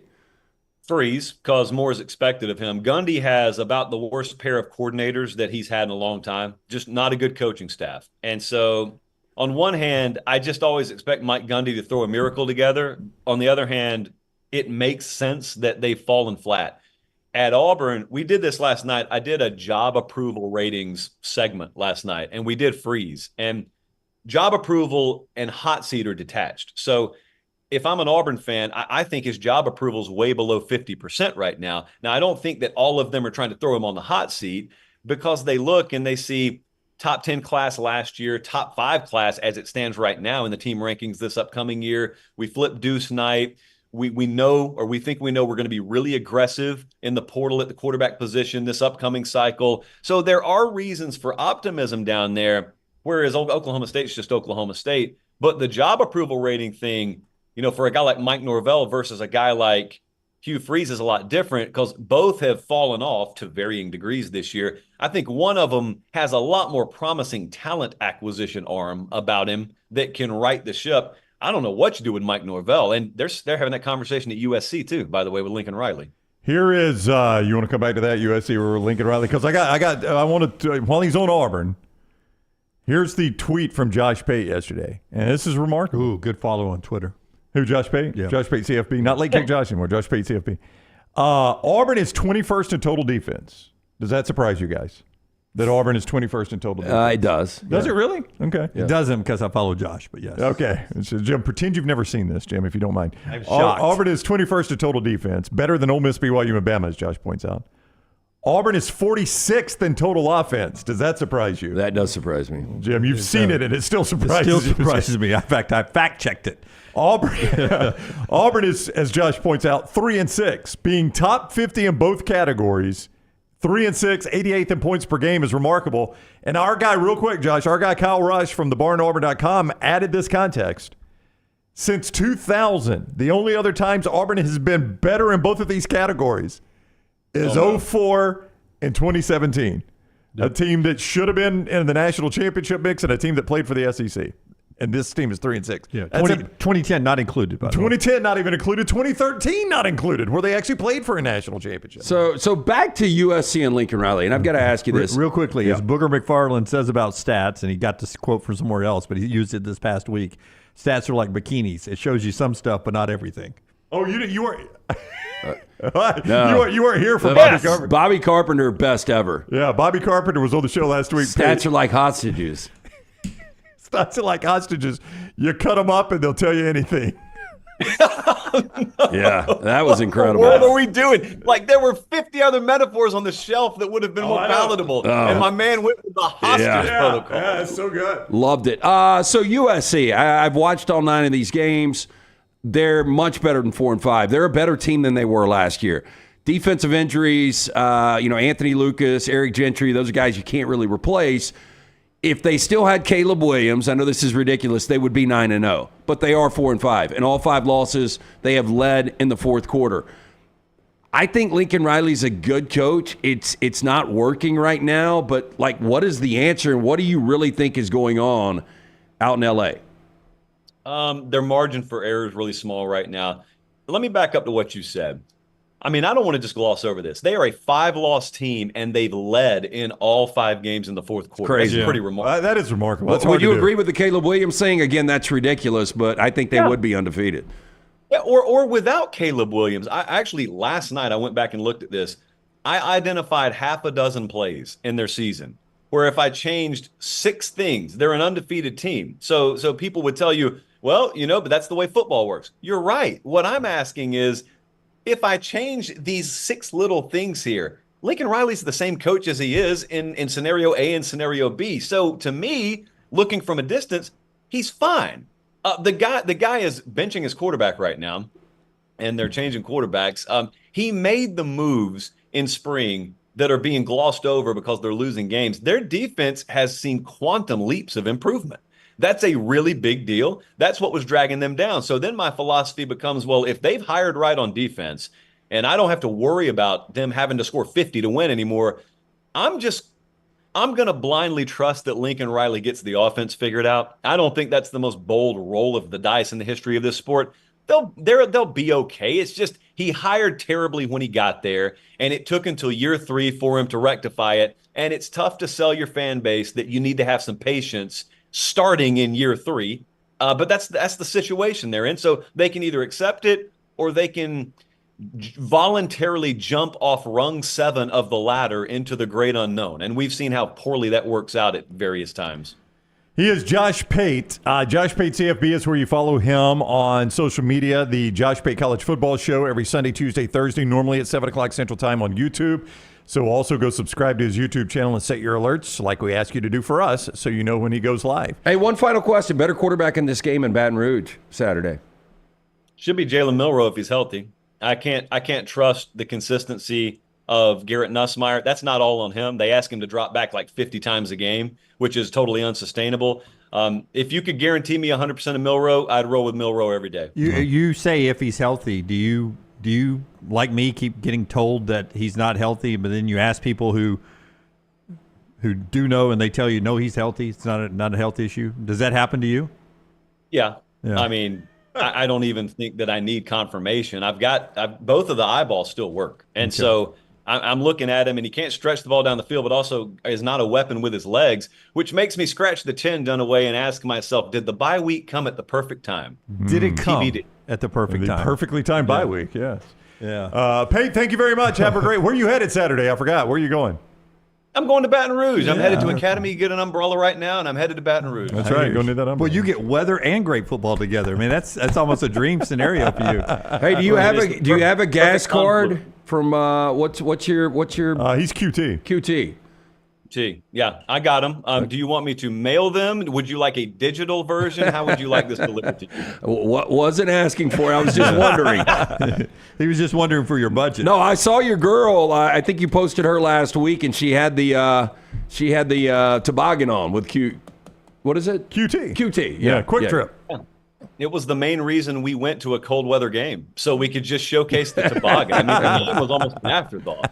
Yeah. We do cheesy headlines on Friday, so my cheesy headline for Josh's sidekick there, his mate, would be, she is a QT.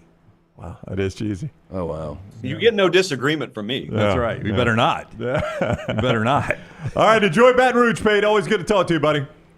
All right, see you guys. All right, thank you, Josh Pate, with us on the JohnstonRVCenter.com hotline. And this show also being brought to you by our friends at Woodhouse Day Spa. Holiday season. If you got a cutie in your life, give her a gift. Yes, great place to. It's such an easy gift too. Not only for the holidays, like if you just want to, maybe you want to go to New Orleans with the guys this weekend. Maybe you want to go over to Baton Rouge. Send the wife or girlfriend to Birmingham's best day spa, the Woodhouse Day Spa, located at the Summit Shopping Centers. You can get up there. You can buy gift cards. Tell Stuart and the fine folks up there the next round sent you. They've got a menu of over 70 options, including massages, body treatment, skincare, waxing, nail services. Woodhouse Day Spa, voted America's best day spa since 2009. Gift card, simple solution. You can buy them 24/7 online, birmingham.woodhousespas.com. That's birmingham.woodhousespas.com. What is the impact of Cole Adams being out for the rest of the season. He's the guy. His most important role for me at Alabama is catching those punts. Yeah. I thought he was so reliable at catching the punts, Playing even with a brace. with a bionic arm, and Yeah. he's still out there catching punts. I thought that was an interesting. That just shows you how explosive they think he can be in that role. That even with that massive brace on, they were still letting him catch it out there. Ryan Williams get an opportunity. Well, and Mbakwe has been back there too. Now he had a little issue back there. Yeah. But you've got to work past that. Well, the reason I like Cole Adams is that These sure hands. He was reliable. I don't care about any returns in the punt game. If you get that, that's gravy. I just want somebody that's going to catch it every time and not fumble. But the I football. still think he was a threat. I said this after the Western Kentucky game, week 1. I was like, Cole Adams guy is going to bust 1 or 2 this year. Ryan Williams, I think, gives you the same thing when you're talking about just the reliable hands. So I'm kind of interested to see who's going to be the long-term plan there. Who do you trust back there? I think if you've got reliable hands, maybe that's the guy that fields it. If you're about to get pinned down, like if I'm probably not going to get a good return anyway, I just need a fair catch and let's start on the 13. Or if you got a game breaker, maybe when you've got them pinned down, right, and you're going to get it out near midfield, maybe I can pick up some field position. So it might be by committee in that situation. Could be by committee as we get ready. A weather game is a possibility. We'll update you on that forecast. Raphael ran through the Caymans last night, hitting Cuba today, and then we'll see which way it's going to go and if it impacts the game. Any weather ahead of the tropical storm / hurricane out in the Gulf as we get ready for the weekend. We got the Holy War this week as well. Tricky game. I was lining up possible snow globe scenario for the top 12. BYU on the road at Utah. And it's Utah coming out with the special uniforms. They're going throwback all reds in this game with the old classic Utah logo on the side and the all red uniforms in the red out in a sneaky tough place. Not even sneaky tough. It's just a tough place to play a football game. Might be my most surprising team of the year, just losing 4 consecutive games. And they're just not good offensively. Their defense is still going to keep them in games. I almost played this as the upset alert, but I wanted to have fun and draw the yellow jacket. Yeah, better than drawing the old school Ute logo. Yeah. This morning at mybookie.ag, it's only 4. Yeah, that's what I'm saying. Yeah, I know. I think Utah. This is a live dog, right? Yeah, I've played around. I've poked the hornet's nest of BYU too many times, and I've gotten burned. And it's so predictable. Every time I fade BYU, they go out and they get 7 immediately. Yeah, and it's 7-0 off the bat. But if you have not looked at the schedule yet, Ole Miss hosting Georgia. Tricky game, Georgia, right? Oh, yeah. No doubt. Georgia Tech hosting Miami. It's your upset alert. Yep. Tricky game, Miami. Lagway playing for Florida makes it more interesting, but I like Texas in that one. Something about Washington at Penn State. It's not a given for me right now. Coming off of the disappointment, they got to pick up some pieces and go play a team with some talent. They do. These are the games James Franklin's exceptional in. He's terrible in the game he just played, where it's actually a highly ranked opponent, but he's phenomenal in these games. Lance, you just wonder, does Ohio State beat you twice? That would be your fear. Yeah, that's right. But this is an easy sell for James Franklin. Look, awful. Can't believe we blew that 10-point lead. But it's 1 loss. Everything's still in front of us. Yeah. We've got to focus, cliche, 1 game at a time. Indiana, it's still Michigan. There's some talent there. And I know you said it was a complete game from Oregon, but it took a complete game from Oregon to put Michigan away. I mean, that team, I think that team's getting a little bit better. I would be shocked, though. Utah hosting BYU. Yeah, you've gone through 2 or 3 games probably where you will get an upset. Notre Dame, Florida. I mean, it's still Florida State players. You can't sell me on that. Yeah. It's not Florida State players. That's the problem. Alabama, LSU. I mean, those are, you can have 2, 3 upsets in this top 12 ranking. All of a sudden, chaos becomes chaotic. It gets a little bit more chaotic. It's a fun weekend ahead. Fun weekend of college football ahead. So you don't give Purdue any shot? I did not. Nor do I give Maryland any shot as they travel to play Oregon out in Eugene.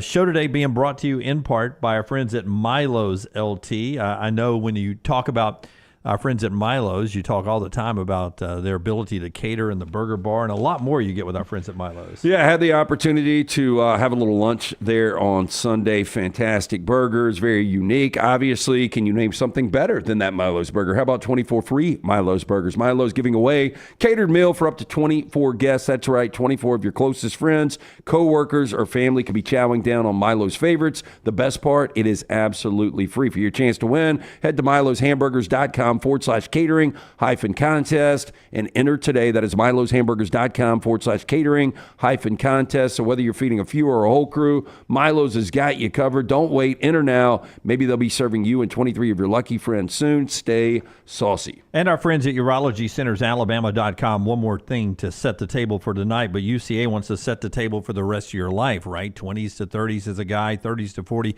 Your body's changed, and you want to make sure you got doctors that are on top of it all, and they are there for you at Urology Centers, Alabama.com. Urology Centers of Alabama, 205-930-0920. 35 urologists, 16 locations, treating all your urological needs from prostate health to kidney stones. Visit UrologyCentersAlabama.com to schedule an appointment right now. Ohio and Kent State tonight, 6 o'clock ESPNU. NIU, Northern Illinois, and Western Michigan, the better of the two games, 6 o'clock ESPN2. Lance maybe has some plays there, lanceslock.com. I think it'll be eye-opening if you watch that game that I think Western Michigan wins. You watch that game and you think, that's the team that beat Notre Dame. Well, and that's who more than likely is going to win the MAC. I mean, those are the two best teams right now, in my opinion. Lance Taylor's done a good, so weird saying that, done a really good job with the Broncos. In Northern Illinois, after that Notre Dame win, they had so much momentum, and I mean, it felt like Marshall. You remember Marshall went in and beat them, and it felt like, oh, Charles Huff, look at this guy. Look at this guy. Boy, Marshall, where have they been since? Saban disciple. He's going to be the next hot coach. I bet they were the last team that had covered every game this year going into last week against Monroe. Yep, the only team that was undefeated against the number. I was going to say, I bet they're below 500 since that game. Marshall, since that Notre Dame win. I bet they're below 500. I don't think so. You don't think so? Do the math if you want to in the commercial. I will, absolutely. Okay. All right. When we come back, 4 downs. We got a sneaky good game still to go. No more guests, so we want your comments on everything that went on with the college football selection process. Episode 1 last night. Dan Wetzel has some thoughts on that. We'll get into that and a lot more. And Jimbo Fisher's name loosely being mentioned for a coaching job down the road. All that still to come in the final second half of the show. That's brought to you by our friends at the Pants Store. Nothing says, what is it, Tyler? Nothing says roll tide. That's right, Tyler. Nothing says roll tide or war eagle. You're an Auburn guy. Give me a War Eagle like the Pants Store. Pantstore.com. Pantstore.com. All over the world, you can order from the Pants Store and be ready for football season. The fall weather's here. Also wonderful under the tree with the Alabama and Auburn gear. Name brands you get at the Pants Store. Free alterations. You also get the free gift wrapping. It's all right there. Gentile, Antigua, Cutter Buck, Horn Legend. It's all right there at the Pants Store. Pantstore.com. Pantstore.com. Locations in Birmingham, Huntsville, Tuscaloosa, Auburn, and the original in Leeds. Take the next round anywhere you go with official Next Round gear. Buy yours today at nextround.store. Stop by the New York Butcher Shop and pick up the finest in certified Angus prime beef steaks and burgers, premium pork chops, ribs, and all-natural chicken cut to order just for you. Their chef-prepared entrees and side dishes are the perfect dinner-to-go choice for your family and are ready to heat at home. With a great selection of fine wines and desserts, the New York Butcher Shop is your one-stop dinner shop. 2 locations to serve you, Cahaba Heights and on Highway 119 in Greystone. The New York Butcher Shop. Rare quality, well-done service. You could win a Cadillac CT5 or your share of $25,000 in free play and cash at Birmingham Racecourse Casino. The more you visit, the more chances you have to win. Play the latest, most exciting games around with fun bonuses and big jackpots. You can be a winner too. Come win your share during the Cadillac CT5 and $25,000 giveaway at Birmingham Racecourse Casino. Drawings April 5th and 6th. Located off I-459, exit 31, Derby Parkway. Must be 21 or older, must be present to win. Happy football season. At the Next Round, we strive to make our loyal listeners feel like they're a part of the action all season long. My name is Emily Grace McWhorter, and I do that by bringing you along for any given Saturday in Auburn or Tuscaloosa. From pregame warm-ups, touchdowns that make you feel a part of the play, and everything in between, our goal is to make you feel like you're inside Bryant Denny or Jordan Hare. Follow along on our social media at Next Round Live on Instagram, X, and Facebook. Also, check out thebarnauburn.com and covercrimson.com while you're at it. Here's to Fall Saturdays. From the creators of The Next Round comes two new sites, covercrimson.com and thebarnauburn.com. Two team sites with the same excitement and information-driven content that you get every day on The Next Round. Live daily shows, recorded shows, free of charge, plus premium content with insider information starting at just $1. And it's the perfect gift for the Alabama or Auburn fan in your family. Covercrimson.com or thebarnauburn.com. Sign up today. Follow Next Round Live on Twitter, Instagram, Facebook, and YouTube. The social media team at Next Round Live is dedicated to giving you daily news conferences and practice video from UAB, Alabama, Auburn, and around college football. Follow and compare to the sites you used to visit. You'll also get the latest highlights and news from the Next Round Daily Show. Turn on the notifications so you don't miss a thing.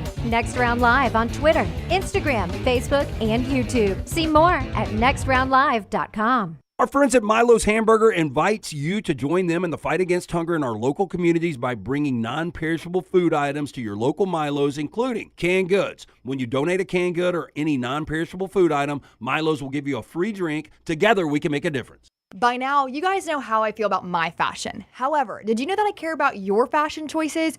Cargo shorts are out, flip-flops are only appropriate on the boat, and please throw away that stained t-shirt from college. You may be thinking, EG, that's all I own. What do I do?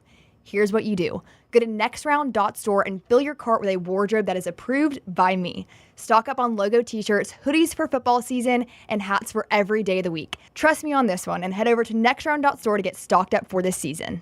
Just because you've quit going to the gym, it doesn't mean that you have to quit gym altogether. Dunaway, that is. With our Next Round podcasts open 24/7, 365, you can access gym anytime you'd like. While you may have done away with your treadmill routine, our version of Dunaway is standing by ready to get you back to your absolute best. Find all that lovely Jimmy D-led content on Spotify, Apple Podcasts, Google Podcasts, and in the podcast section of nextroundlive.com. This message is sponsored by Jimmy Crypto Inc. and Jimmy Crypto for President. You can't wait for college football talk every Monday, so we don't make you wait. Ryan Brown here for the Next Round. You can catch ESPN's Tom Luganbill with Jim Dunaway on Monday morning live at 7 a.m. I'm with Brandon Marcello on the middle 8 at 8 after the Next Round. Hear from Alabama coach Kalen DeBoer and Auburn coach Hugh Freeze. After the coaches talk, Fox Sports analyst Brock Heward joins Lance Taylor for Unlocked at 1 o'clock. All college football, all day Monday, anywhere you get the Next Round.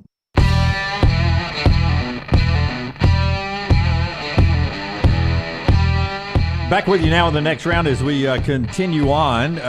Josh Pate, if you missed him, just with us, podcasted Spotify and Apple Podcasts later on this afternoon. You can jump in there, subscribe so you get all of our content on those two platforms available for you anytime at your convenience. And we always ask you to like, subscribe, and comment on those, and it helps us out a lot. Same if you're watching us on YouTube right now, give us that thumbs up. We appreciate that so much. The show, we appreciate our sponsors. HydroLife was here yesterday, LT. How do you feel today? I feel better that I had a IV bag, the doctor's apple, than I would have felt if I did not. I was talking to our man Bo out there in the lobby. He got one himself. Tyler got a bag yesterday. Tyler, we feeling good? Your mic's not on. There you go. Well, there we go. I'm feeling great today. I was getting a little run down, starting to feel like the cold season coming in. Yeah. I'm great now. Listen to that endorsement. IV therapy, B12 injections. You weren't even reading from the paper there. Cryotherapy, compression therapy, now weight loss therapy, all under one roof. Very important. Mention the Next Round. You're going to get 20% off all those great services. 2 locations in Birmingham, the original in Homewood, Highway 119 in Greystone, also a Tuscaloosa location. Again, very important. Mention Next Round. 20% off all the great services from our friends at HydroLife Therapy. Just now on the SEC media call, Kirby Smart says Ole Miss is the best team in the SEC in regard to the combination of both offense and defensive production, consistency, and efficiency. Do you see Ole Miss that way, the best combination of offense and defense in the SEC right now? I told you guys that there's no bigger gap between scoring offense and scoring defense than what Ole Miss gives you. They're number 1 in the conference in scoring offense. They're number 3 in the conference, but by a very small margin. It's very tightly bunched in scoring defense, to which you both said, tell me who they played. And it's crazy that we're in November for an SEC team, and you're still having to say that about Ole Miss. Yeah, I'll be able to tell you after the weekend. I feel like Georgia's got the best defense, although Tennessee is doing something. So they've held their first 8 opponents to 20 or less points. Do you know, I think it's the 6th, is it the 6th or 7th team in SEC history that's done that? Well, I'll tell you this. I've got this. So here it is. The previous 5, they're the 6th team in the last 50 years to hold their first 8 opponents to under 20 points in the SEC. And the previous 5? The previous 5 won a national championship. Yeah. I mean, they are playing national, there's zero doubt about it, national championship level defense. But I still think Georgia's got the best defense. I mean, there are times I think that, but then I watched the first half of the Alabama game, and they were lost. Yeah, but I really watched the third-string quarterback for Florida, not even thinking he was, probably didn't even really have his jock on, and he went out there and he led them on a scoring touchdown drive. I think they're so good.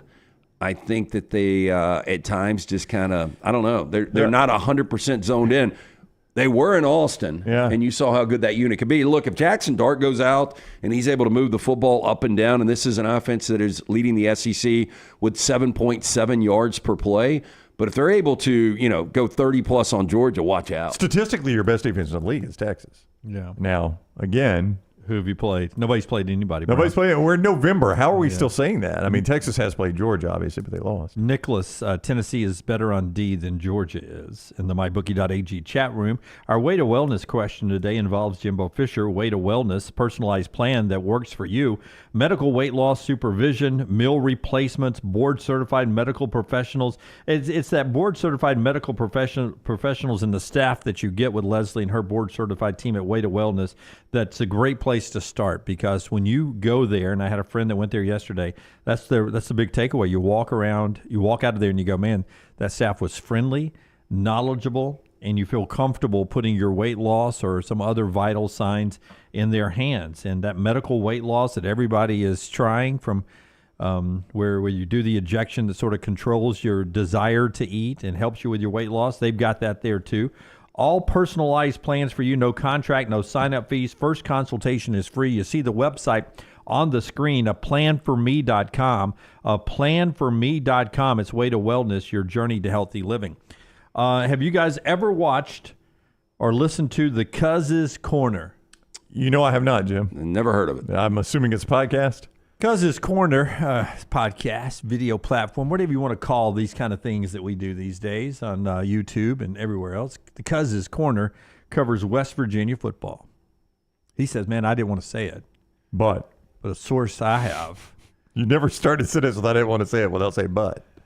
It's a source that I have that's close to another guy who's close to Jimbo Fisher. Okay, all right. So 2 people removed as a source. Not only would Jimbo Fisher be interested if Neil Brown wasn't the coach at West Virginia anymore, he'd be very interested in the West Virginia job.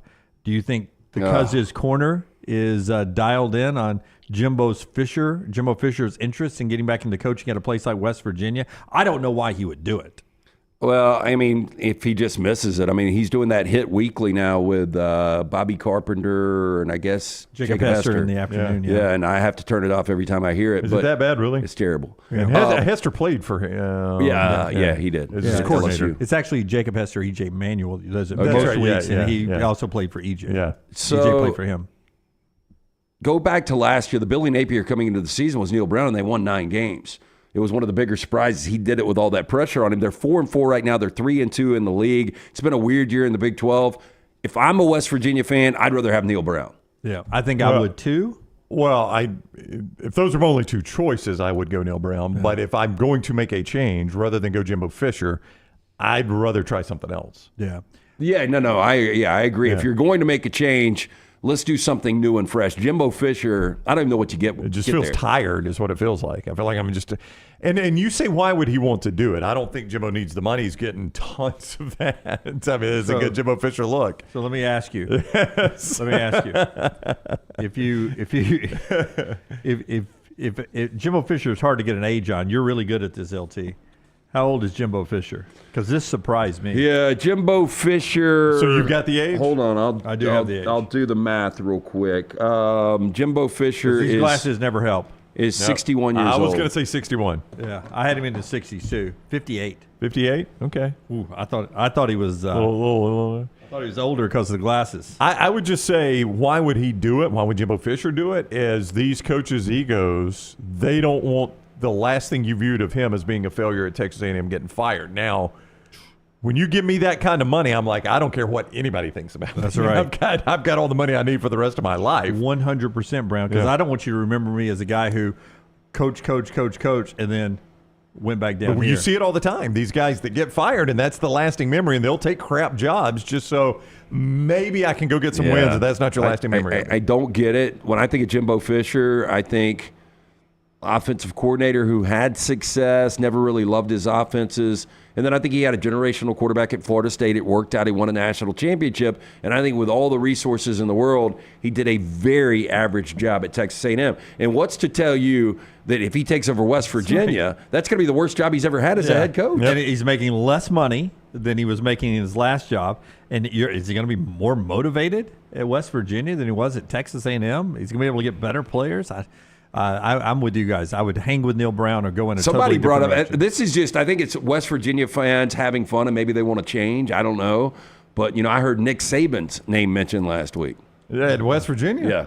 I don't think there's any chance in a million years. First of all, Saban looks like he is having the time of his life. Put on a Nittany Lion costume last week. I mean, if you had told me, I saw somebody a side-by-side. I don't know if you guys saw Bill Belichick's Halloween costume. It's him and his very young former cheerleader. Yeah, wasn't he pulling her out of the water? Yeah, he was a fisherman pulling a mermaid out of the water. She's laying on the shore as a mermaid. Well, you could tell he did not like that, though. He had I think he liked the mermaid, though. Oh, yeah. He had. Well, that's why he did the picture. Yeah, somebody had that side-by-side with Saban in the Nittany Lion costume. They were like, literally 2 years ago, if you showed me these two pictures, I would not know. That's a hell of a Photoshop. I would not know what to do with Yeah, them. Saban's not getting back in. We know why he got out. I mean, and he's having a blast and getting paid, Lance, basically what he was getting paid to coach. And working a lot less. And I think we have not talked to Coach Saban. Oh, Scott's got the photo. Did you see it, Dunaway? Yeah. That's amazing.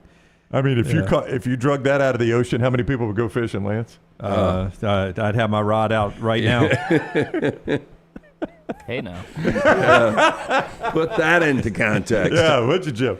Yeah. What beach is that? I'm going to guess it's Nantucket. I have no idea. It looks cold. It does. Yeah. Very, very big waves. Yeah, indeed.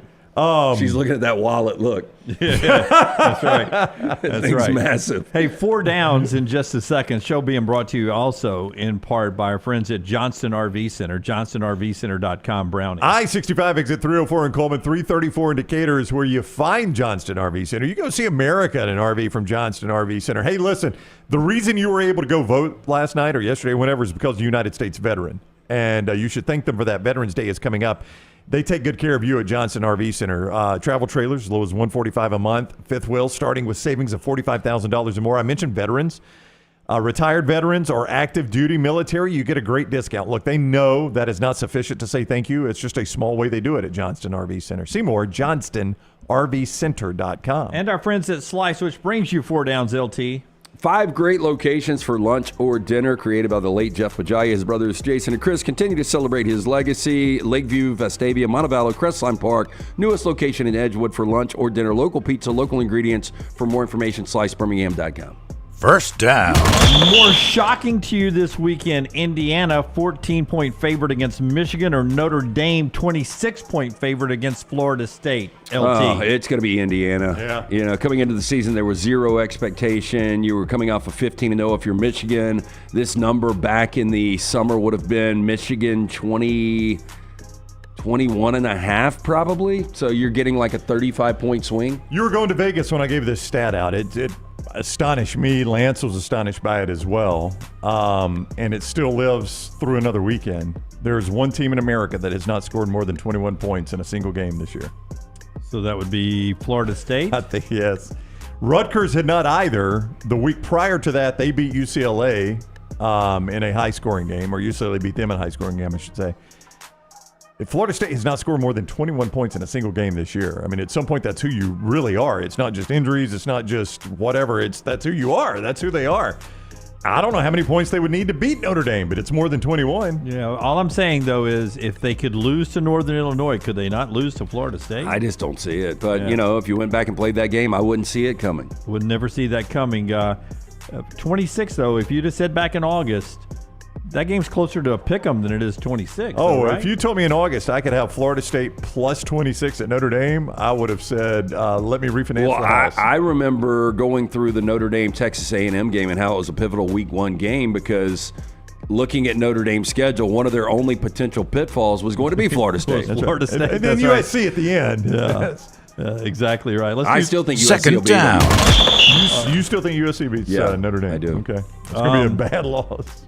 This weekend, you'll be able to watch the whiteout on IMAX, Washington and Penn State. IMAXs in certain areas will have that game on IMAX.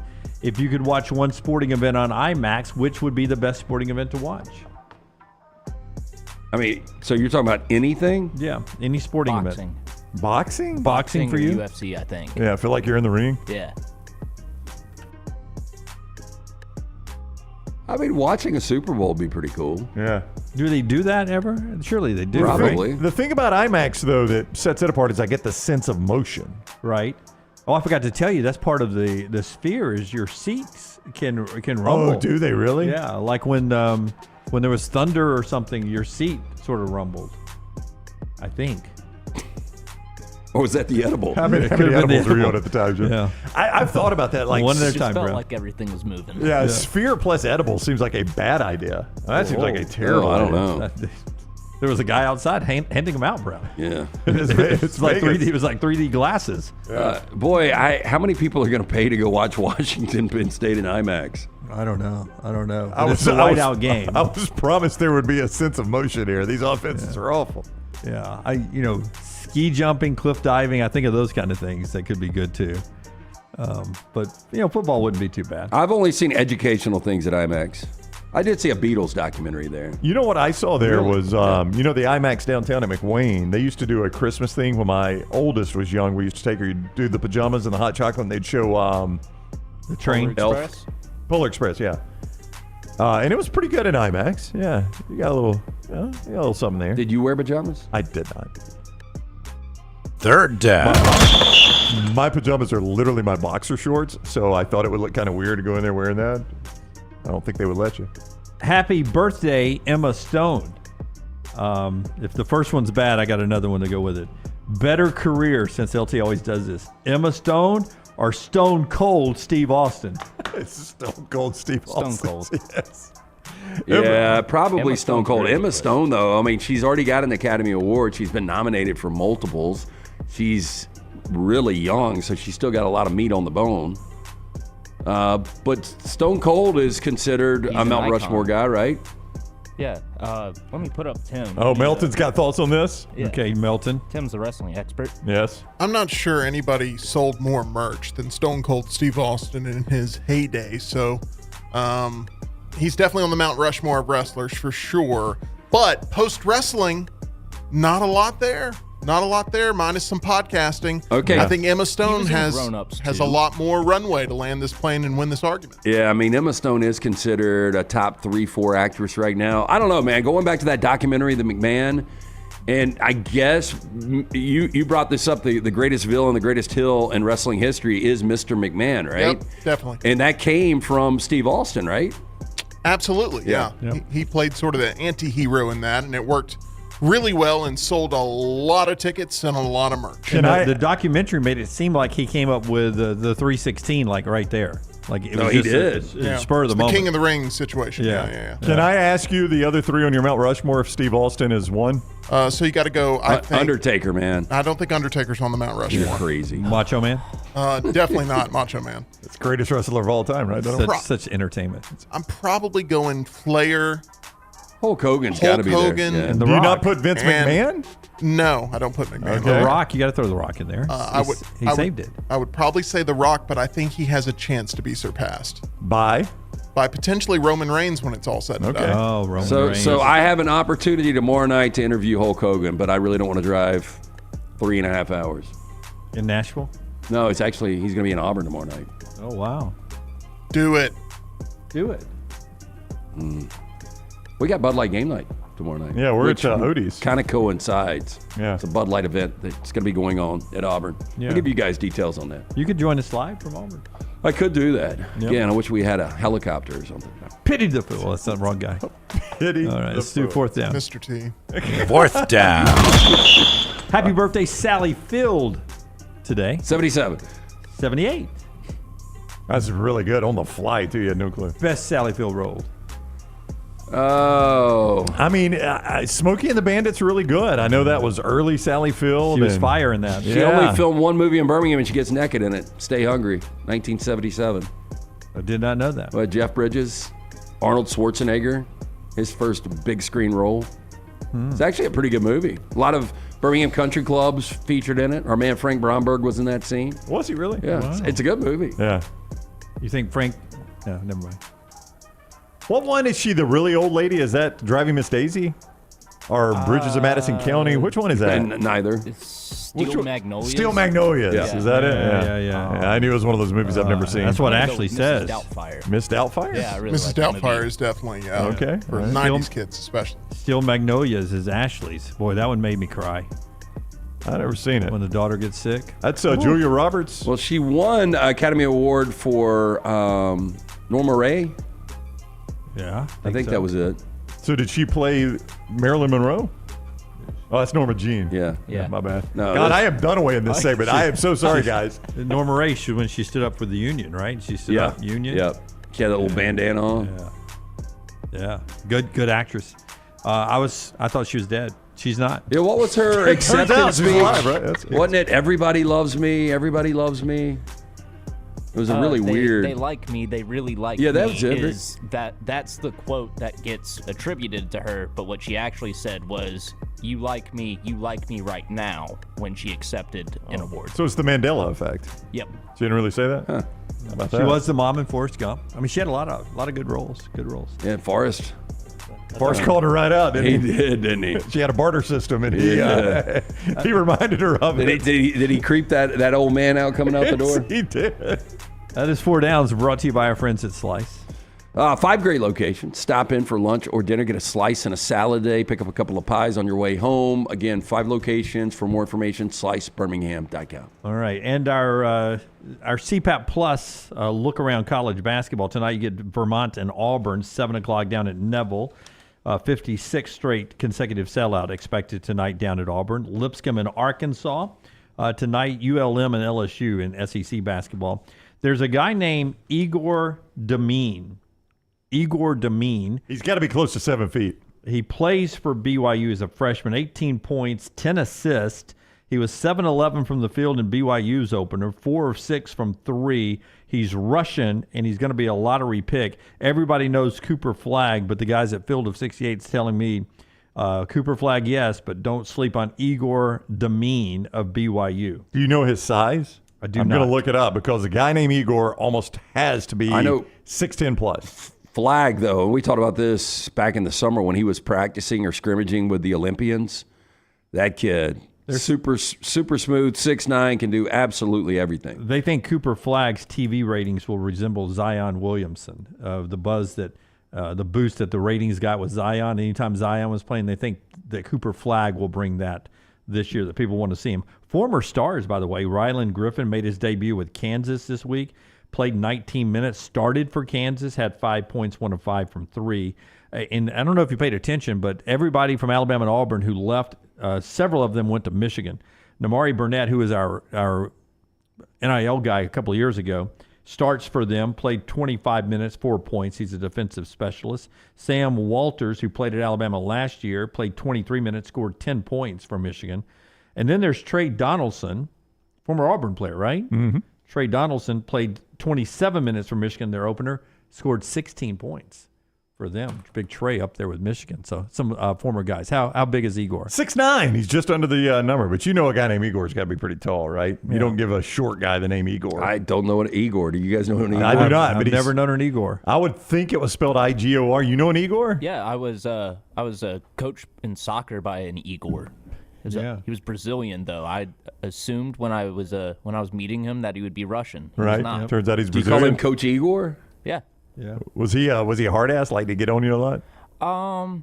He was a nice guy, but yeah, he was pretty tough. Yeah. It was like a training sort of deal outside of the regular Well, season. I'm with Tyler, man. Got him Igor. I don't expect Brazil. No. Yeah. Did he ever call you a soft American?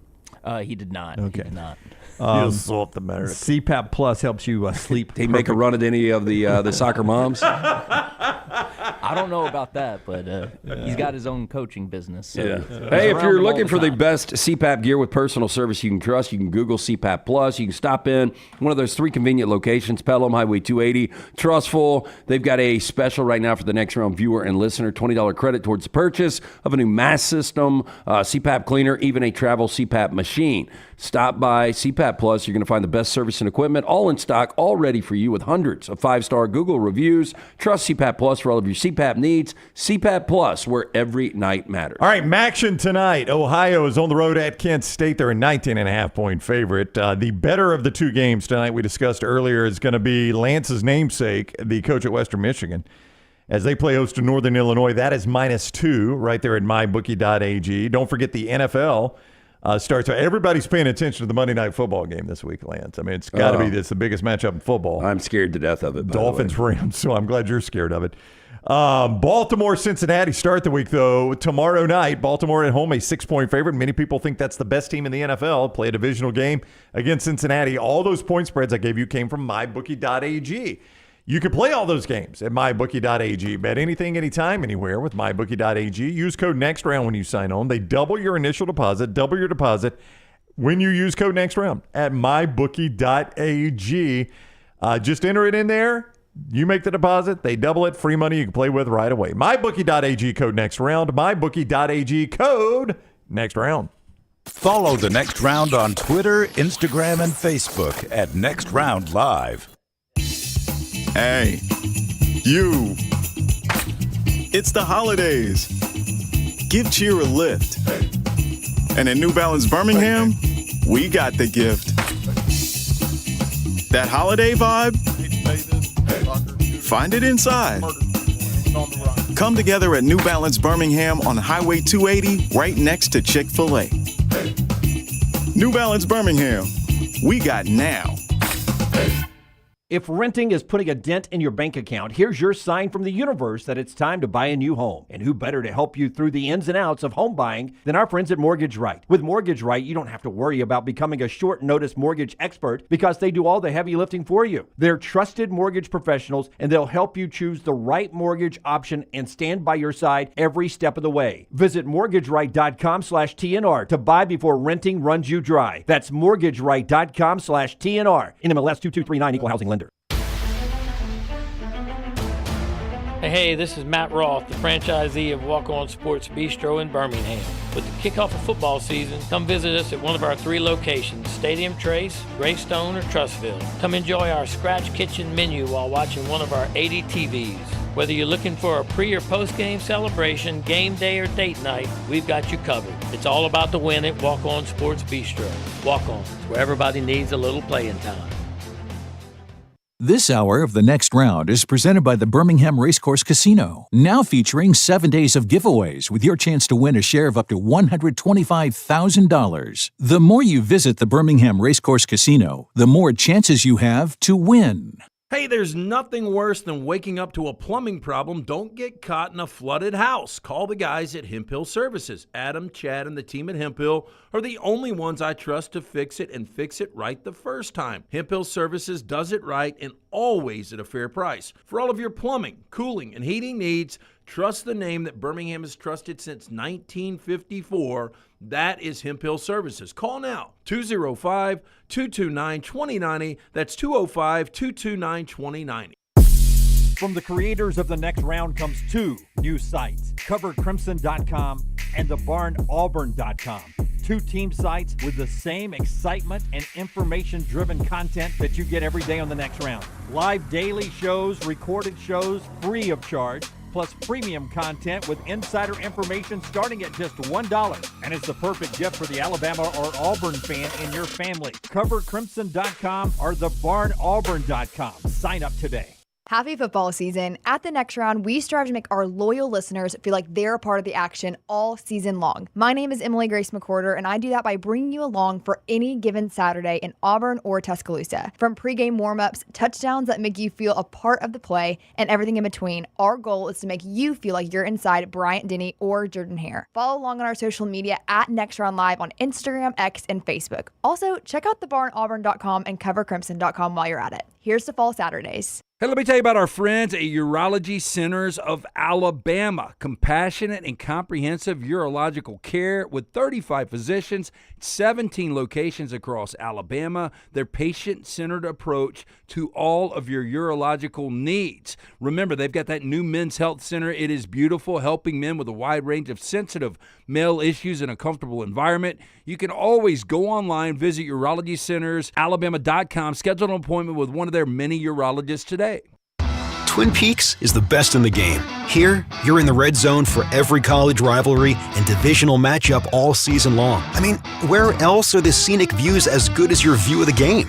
Only at Twin Peaks, the #1 sports bar. Jim Dunaway, Lance Taylor, Ryan Brown. Live from the Birmingham Racecourse Casino Studios, The Next Round, presented by Bud Light, is on now. I never know where Emily Grace is. Is she here today? Is she on campus somewhere? She travels so much during football season. I assume she's SEC teleconference, maybe at Auburn later today on the show with you guys, right, Tyler? She'll probably be there with that. Yeah, she might be. Is she, Tim? Yeah. Give me that microphone with Melton back there. There we go. Yeah, I think we'll have EG on the show today. Looking forward to it. And the show is cranked back up if you didn't know that. What time? It is 2 o'clock every day, and that can be found at youtube.com/@meltdown247, and we are also on Facebook as well. Well, you explain that like I was explaining it to my parents at youtube.com. Yeah. / https:// Melton, how many shows into the new part of this new chapter? We've done 2 live shows. Today will be our 3rd, and we're looking very forward to it and can't wait for your next appearance, Jim. Yeah, appreciate all the nice comments about the new version of the show that's back out 2 o'clock Central today, and Emily Grace may be there. I bring up EG because I did see in my show notes last night that Spencer Strider and Ronald Acuna Jr. neither expected to be ready for opening day, not spring training, neither expected to be ready for opening day for the Atlanta Braves. So starting the year with a couple of stars on that injured report. By the way, Shohei Ohtani, a labrum surgery yesterday.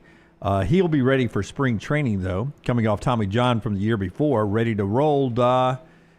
Ohtani's age, I thought he was in his 20s. He's 30. I mean, he played over in Japan for a while. I had not really stopped and thought about his age, but I always pictured him playing in Japan like 3 or 4 years when he was like 18 to 22. I thought he was like 25, 26.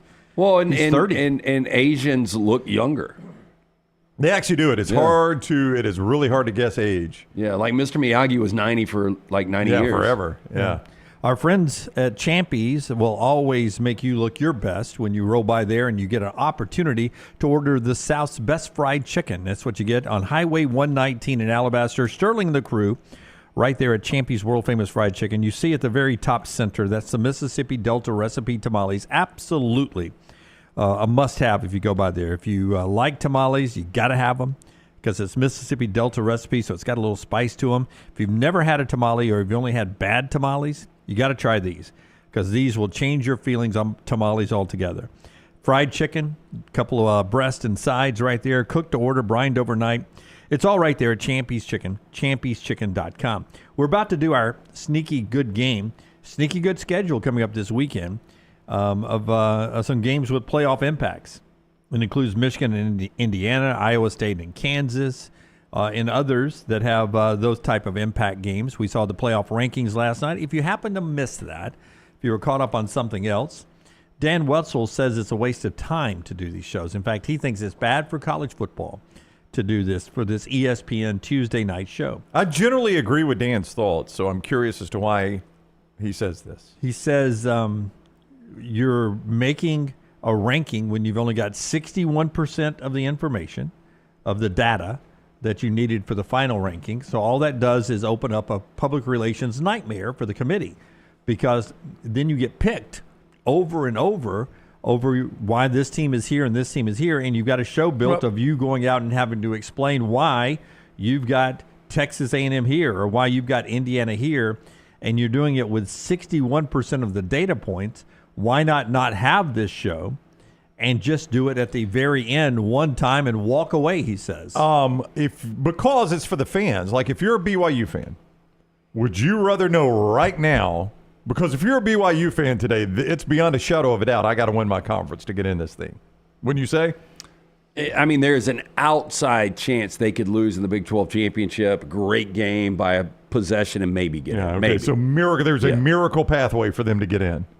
Would you rather know that now or know that the day after the conference championship games?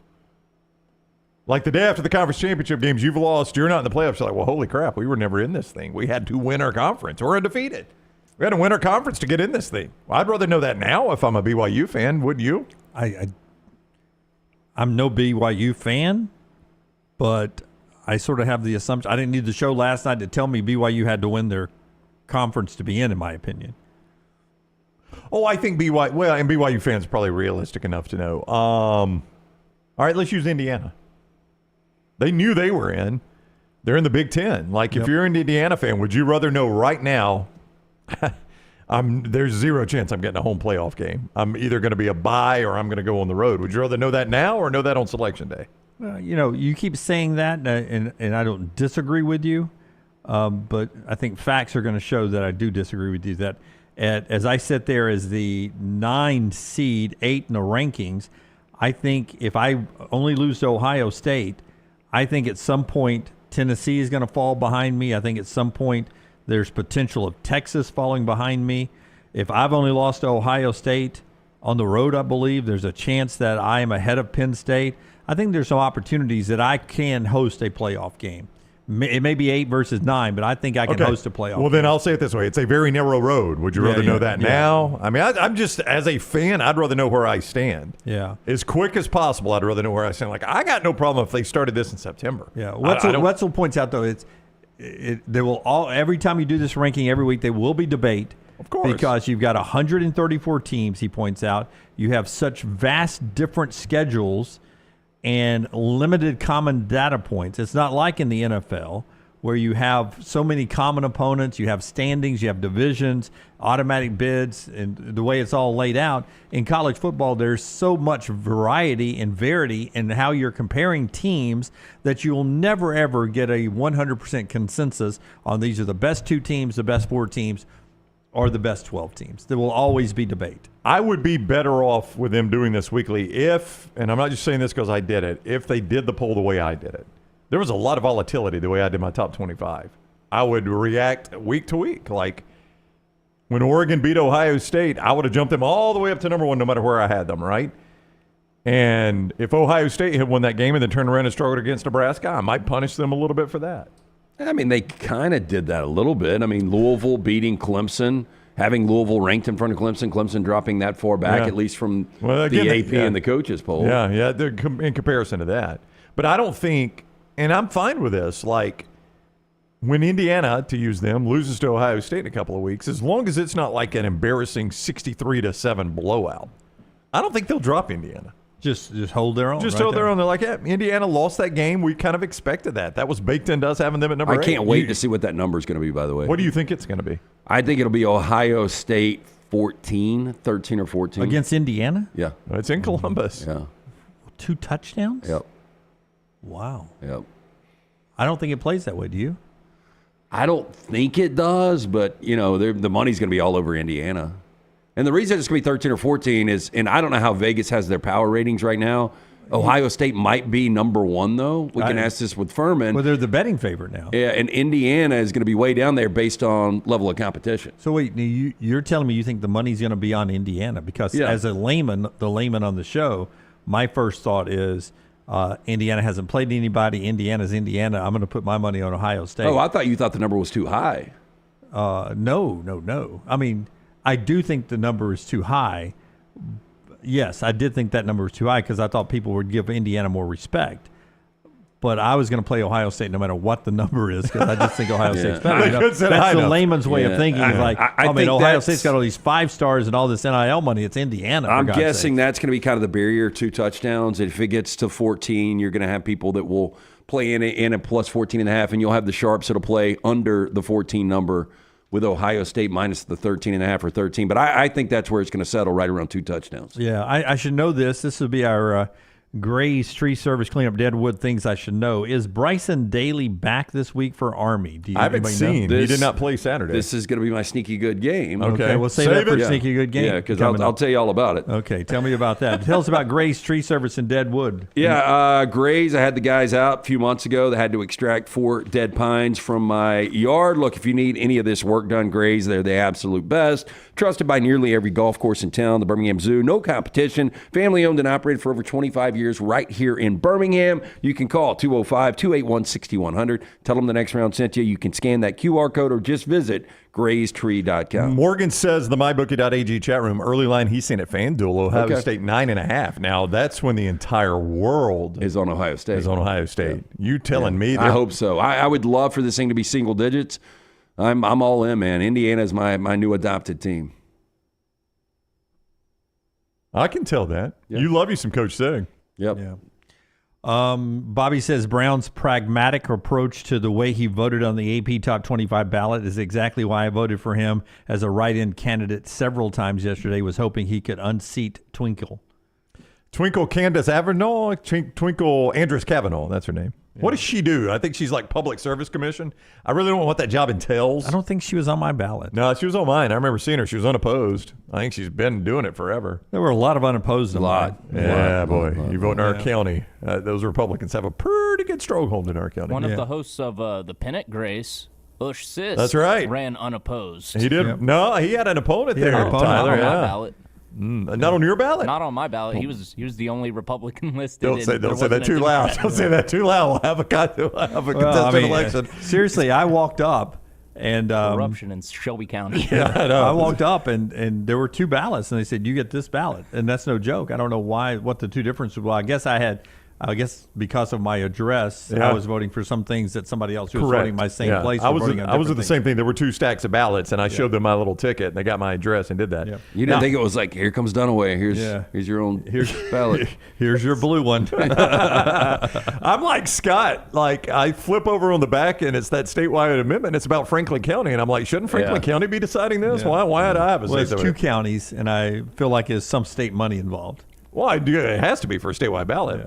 Scott said in the chat room, "Dear good people of Franklin County, I hope I voted the way I should have." I really didn't know. Which way did you want us to vote? Yeah, I had no idea what I was supposed to do there. Hopefully I didn't screw anybody over. I didn't either. I just figured Franklin County could sort that out, so I said I didn't vote. I didn't. I left it blank. I did too. I was like, let Franklin County fight that one out.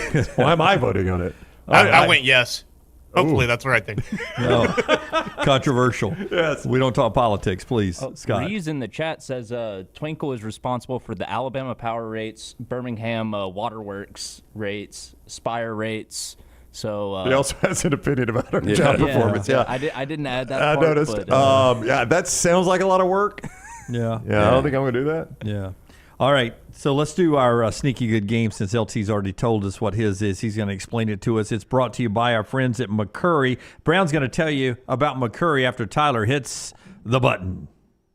The College Football Spotlight. This weekend's sneaky good game. If you need a car, a van, or a truck, you rent from McCurry, my friends. McCurry Van and Car Rental, local rental company you can depend on. All kinds of vehicles to choose from. That includes trucks, SUVs, and passenger vans. Easy to rent, in and out fast. Locations in Athens, Muscle Shoals, Huntsville, Coleman on 2nd Avenue Northwest, Skyland Boulevard in Tuscaloosa. Reserve your rental today, 256-559-1003, 256-559-1003. or visit McCurryRentals.com. So, LT, is Bryson Daly back? Has anybody heard? Well, so Jeff Monken has said, the head coach for Army, that he is going to practice. He's going to give it a shot tomorrow and Friday, and they're going to reevaluate. It's an undisclosed injury. Dwayne Coleman got the start last week for the Cadets, and the offense really was stagnant. You know, he just wasn't that good. 5 of 8 passing. He rushed for 42 yards on the ground, and they win the game 20-3. Now they go to Denton to play a North Texas team that has a legit offense. Chandler Morris, who was supposed to be the starting quarterback for that TCU team, where he gets hurt. Max Duggan comes in, leads them to a national championship appearance. But Chandler Morris has gone over 400 yards in 4 different games. And they were really on a heater in their last 2 games. At Memphis, 1 possession loss, and then they lose to Tulane by a possession. This is a really good North Texas team. They're catching 5.5. It was going to be my upset alert. Again, I wanted to draw. It was one of those, that Utah in the yellow jacket. I wanted to draw the yellow jacket. North Texas is going to win this game. Yeah. So this is the one that nobody's talking about. You know, Army got the bone last night being number 25 in those first college football rankings. But I think, unfortunately, this Cinderella story comes to an end in Denton. 2:30 Saturday, ESPN2. I thought about it too, LT. I'd picked North Texas earlier this year and had already drawn that logo, and I didn't have time to draw it again. So I went with an easier logo to draw. And that's why I have it circled here on my thing, because I thought, even with Bryson Daly, that this is a losable game for Army in their magical season. So that's a good sneaky game. Yeah, I agree. Like with Bryson Daly, I think it's a shootout. This game will play in the 40s, and I think it may be last team with the ball in hand. But if Dwayne Coleman starts again, Army ain't winning this game, and I do think North Texas is better than advertised, and that offense is really, really good. My sneaky good, you're going to have to find, I don't know if you guys could do this, ESPN to see mine. Sneaky good game. But this game features one of the better logos I've ever drawn, and it is a complicated one. I think I get points for degree of difficulty on this one. Quite a complicated Chanticleer. Oh, wow, yeah. Thank you, Lance. Yeah. I drew that pretty well. And the color, I mean. Yeah, we actually have the good colors. A lot of for work. that Now, one. those markers are dead. Yeah. Well, you know, that's why we got them. Yeah. You smoke them if you got them, right? Damn, you even put the Mountaineers I in did. there. Did you notice that? I mean, that's I do a now. touch. I don't know if you can I don't actually think it's see going to that. show up on TV on your screens, but So I take it you did not have a busy morning. I've been Mountain. Oh, this kept me tied up. 7 o'clock ESPN. You've got Coastal Carolina playing host to Appalachian State. Now, I think you'd have to say both these teams are having a disappointing season. Yes. Based on where they have been in the past and where they are right now. But it's essentially a pick 'em. Coastal, a 1-point dog at home in Myrtle Beach. Total of 62 at mybookie.ag. So sneaky, Jim. They're putting it on ESPN. 7 o'clock tomorrow night. Thursday night football ain't what it used to be, buddy. Yeah, that's a rivalry game. Those two, they don't like each other. Do they not? Yeah. Can we have a fight? Hey, by the way, the run of the something pod asked me, does the landmine go over to presidential elections without saying who? How many have you lost in a way on who you voted for? I've lost 3 straight, 4 all time in my voting. I don't mind telling you who I voted for. Reagan, first Bush, then Clinton. No, excuse me. Second, first Bush again, lost. That's my first loss. Clinton won. Then I went Clinton, Bush, Obama, and then the last 3 I've gone Saban, me, and Josh Pate. So I've lost the last 3. Yeah. So I didn't like either candidate 3 elections ago. So I voted Nick Saban. He didn't win. Didn't like anybody the presidential selections before this, and voted me. I didn't win, and voted Josh Pate yesterday, and he did not win, but he did join the show for his concession speech earlier. Pate probably got as many votes as Bobby Kennedy, right? That was crazy. Like they keep rolling it up there, and it's like 79 votes. Yeah, he had 0.5% in some counties. Somewhere. One of the anchors on whichever network I was on at the time was like, "This guy has literally told people do not vote for me, and they're still going to vote for the guy." I mean, what are you doing there? Don't vote for me. Yeah. My sneaky good game. Hey, by the way, real quick on the landmine, because you were out last week, but Maddie sent Brown one text. Yeah. And it was from the Vince McMahon documentary, because I was like, there's a chapter coming up on this, and it is the biggest landmine in history. All she did was send me the name, and I said, "Yep." The guy that died? Oh, no. I actually recorded that on my phone when it happened in that. Oh, yeah? Yeah. When it came up in the documentary, I recorded it. I recorded the segment because I wanted to share it with Taylor and EG. Yeah. Yep. My sneaky good game, Oklahoma and Missouri here. And there's a reason why it's drawn like this. You see these friendly skies up here? I do. That's the sun and clouds. Because if Brady Cook's not playing again, this will be one of the freest air spaces in the history of college football. There won't be a lot of balls flying up into the skies there. Oklahoma is air challenged. They don't throw the ball well. And Drew Pine, when he does throw it, nothing good happens for Missouri. So friendly skies Just above take a this guess game. what these two teams are averaging offensively in SEC play. I would say in SEC In yards games, or points? In points. I would say in SEC games, Oklahoma is averaging 11.5 a game. Yep. And Mizzou is averaging 13 a game. I'm going to say 11 for Missouri and 9 for Oklahoma. Okay, well, now I pumped it up too much. 15.3 for Missouri, 13.6 for Oklahoma. Yeah, we were in the neighborhood. I there. will say this. Jackson Arnold, 3 consecutive games without a pick. You know, Jackson Arnold showed flashes against Ole Miss a couple weeks back. back. The offensive line is awful. Yeah, a couple weeks back against Ole Miss. That game was tight for a minute. He's going to be really good. He showed some flashes. Yep. I think he's obviously the right guy. They had to go to the backup, but I think Arnold long-term is the right guy. Yeah, he is. He's going to be good. Yeah.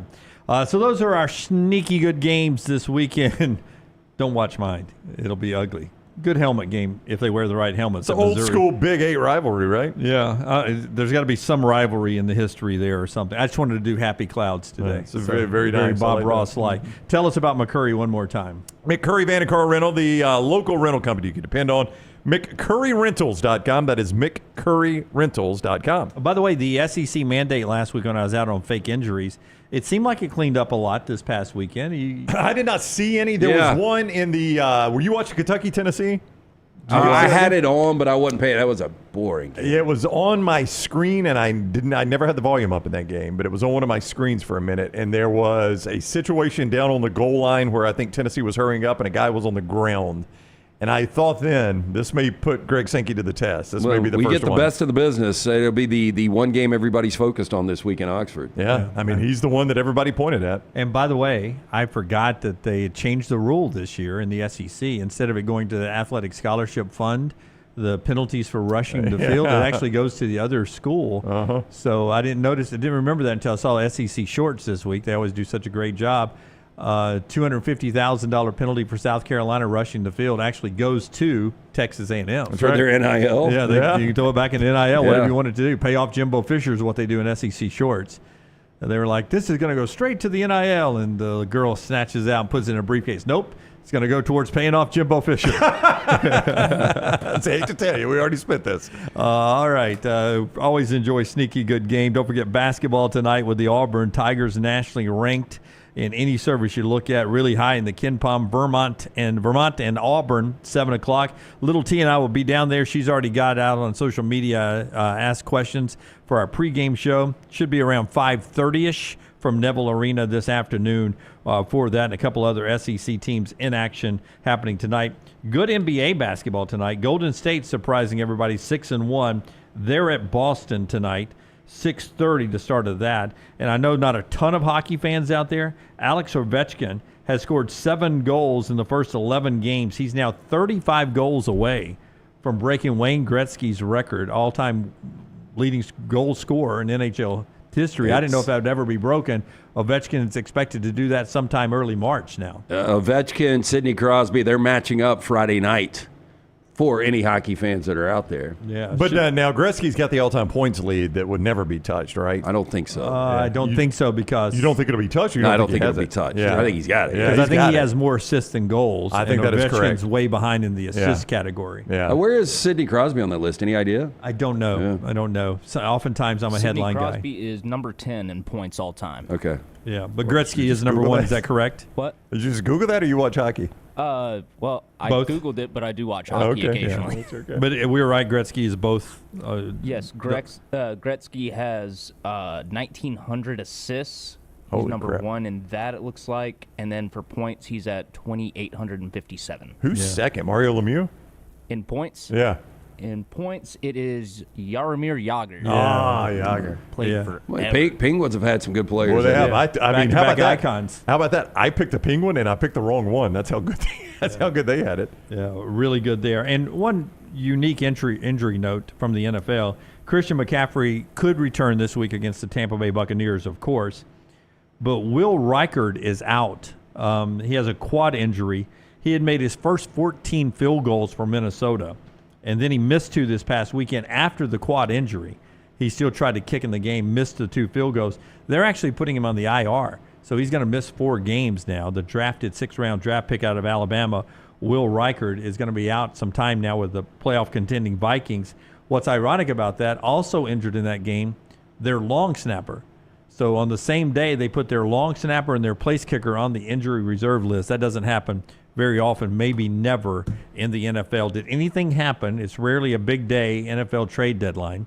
Did anything happen that moved the needle for you? I think the bigger names, you saw those, weeks ago, so nothing really. I mean, obviously with Detroit going out and getting Zadarius Smith. Yeah, Zadarius Smith from Cleveland. Because Aiden Hutchinson's hurt. That gives him a little edge presence, right? Yeah, and look, I mean, Aiden Hutchinson had more total sacks than the rest of the defensive line combined, so you needed that edge guy. I mean, I think Detroit had a good shot of winning a Super Bowl even without him, but I mean, Smith is really, really good. You guys traded off a corner. I noticed that because Miami plays L.A. Can't remember his name, but you traded a corner, didn't you? Yeah, the Henderson guy, right? Did I miss that? No. White, Tre'Davious White. Tre'Davious White, yeah. Well, was that he just no. I mean, look, he was supposed to be a major impact guy just because veteran presence, a guy that's been an All-Pro before, and just didn't find footing in Chris Shula's defense, and so he's off to the Ravens, and I'm sure he'll be a superstar probably. That's right. He'll be All-Pro at the Ravens, right? By the way, Marshawn Lattimore, only 28 years old, from New Orleans to the Commanders. Commanders with new ownership and new front office people. Well, they're making they're a lot doing of it good, right. They're making a lot of good moves. And I think we forget Dan Quinn was a pretty good head coach. I know he's going to be remembered for the 28-3 meltdown in the Super Bowl as the Atlanta Falcons head coach, but yeah, Dan Quinn's got him coming together. Got to turn that hat around, though, dude. Yeah, he's got to turn that hat around. It's one thing when you're an assistant as a head coach; it's just a weird look. But hey, I tell you what, if he wins games for me, he can wear a painter's hat. I don't care. But Adam Schefter was reporting, and he's like, "This sounds crazy to say, but a desirable location for a lot of players that are trade bait is Washington. They want to go to Washington." He's like, "You would have never said that years ago because of ownership, but this new ownership group has changed everything for them. Yeah. And they got a legit quarterback too. That helps. Yeah, that helps a lot." All right, Taylor says Rick Carly's coverage of Real Weiker's path to recovery will be iconic.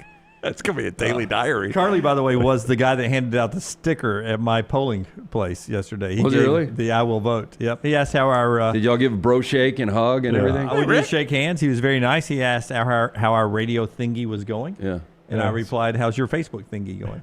Did you say that? Yep. Is that bad? No. I mean, I don't care. Does he have a Facebook thing? Oh, yeah. Really? Lance not on Facebook. He Rick Carly devoted his entire Facebook profile to writing good news. Yeah, good news, and there's some tearjerker stories too. Yeah. And he'll get a subject and he'll hammer it home. Like Will Reichard, he's done a ton on Will Reichard. Yeah. And anything on the election? No, I don't think it's stuff it's not stuff like that. It's just what do you call it? Is he still on the news though? No, I think he's retired. Yeah. What do you call it? What am I trying to say? Personal. Tim says they're called human interest. Human stories. interest. That is the exact phrase I was looking for. Human interest stories. Okay, Yeah. so maybe he does something on Peanut, the squirrel that was euthanized. Yeah, maybe so. Yeah, sad story. He'll start it out like it was everybody's favorite squirrel. Yeah. No, he's a good writer, man. He's a good writer. Really good. Good seeing him yesterday. And again, we started the show thanks to everybody who went out and vote. It's such a calling. It's a blessing to have that here in our country, the ability to go vote and make things happen. When we come back, we've got trash on the other side. The show being brought to you by our friends at Hemp Hill. Hey, it's that time of year. Cool temperatures will be here when probably by the time of December, maybe by January. Yeah, look, let's just hope that it cools down for Thanksgiving at least in the next few weeks. But look, you need to make sure all of these units are ready to keep up with the changing weather. Contact our friends at Hemp Hill Services, Adam, Chad, Andrew, the guys here, 205-229-2090 or hemphillservices.com. Follow LT on Twitter at @TheLanceTaylor. Man, I love a good meal. I'm Jim Dunaway. A good meal is what you get with my friend Sterling at Champy's Chicken on Highway 119 in Alabaster. We're talking great southern fried chicken, wonderful sides, hand-cut chicken fingers, po' boys, and those Mississippi Delta recipe tamales. You got a perfect menu for everybody. Champy's Chicken is perfect for watching the big game, or taking a meal to the lake house, down to the coast, or stay in the restaurant and dine in a great atmosphere. It's all made fresh to order right there on 119 in Alabaster. Champy's Chicken. Are you tired of buying your CPAP mask and supplies online only to be disappointed? It's time to visit CPAP Plus, your locally owned and operated CPAP shop that prides itself on personal service. Come see what you're buying at CPAP Plus with 3 convenient locations in Pelham, Highway 280, and now open in Trustful. Drop by for a free CPAP checkup and free filters, no appointment needed. Plus, sign up for their giveaway for a chance to win a free travel CPAP machine. Just Google CPAP Plus or visit any of those 3 locations. Hey, you. It's the holidays. Give cheer a lift. And at New Balance Birmingham, we got the gift. That holiday vibe? Find it inside. Come together at New Balance Birmingham on Highway 280, right next to Chick-fil-A. New Balance Birmingham, we got now. This hour of The Next Round is presented by the Birmingham Racecourse Casino, now featuring 7 days of giveaways with your chance to win a share of up to $125,000. The more you visit the Birmingham Racecourse Casino, the more chances you have to win. From the creators of The Next Round comes 2 new sites, covercrimson.com and thebarnauburn.com. 2 team sites with the same excitement and information-driven content that you get every day on The Next Round. Live daily shows, recorded shows, free of charge, plus premium content with insider information starting at just $1. And it's the perfect gift for the Alabama or Auburn fan in your family. Covercrimson.com or thebarnauburn.com. Sign up today. Follow Next Round Live on Twitter, Instagram, Facebook, and YouTube. The social media team at Next Round Live is dedicated to giving you daily news conferences and practice video from UAB, Alabama, Auburn, and around college football. Follow and compare to the sites you used to visit. You'll also get the latest highlights and news from the Next Round Daily Show. Turn on the notifications so you don't miss a thing. Next Round Live on Twitter, Instagram, Facebook, and YouTube. See more at nextroundlive.com. Hey, Lance Taylor from The Next Round to tell you about one of our favorite places for breakfast, lunch, and dinner. That is Hamburger Heaven since 1982. Hamburger Heaven has been serving Birmingham's best hamburgers, cheeseburgers, French fries, hand-spun milkshakes, and sandwiches made fresh to order. All of their ingredients are fresh and prepared daily. This includes their beef, always fresh, never frozen, hand-pattied each and every day. For breakfast, lunch, or dinner, visit any of the 4 locations, Highway 280, Irondale, Gardendale, and Homewood. Hang out with The Next Round on the go. Whether you're driving to work, running errands, sitting on the beach, or you just need a break from the real world, we can keep you company. Check out The Next Round, Mystery Fifth Hour, and our other shows on your favorite podcast app. We'll meet you there. In some places, football is a sport. In Alabama, it's a fine art. New Life Art is proud to announce Daniel A. Moore's upcoming painting, Deuces Wild. This season, Bama is blessed with a pair of very talented deuces. The pair played a huge role on both sides of the ball in the Tide's amazing 41-34 victory over number 2 Georgia. Deuces Wild will portray the unbelievable game-winning 75-yard touchdown catch by deuce number 1, Ryan Williams, late in the 4th quarter.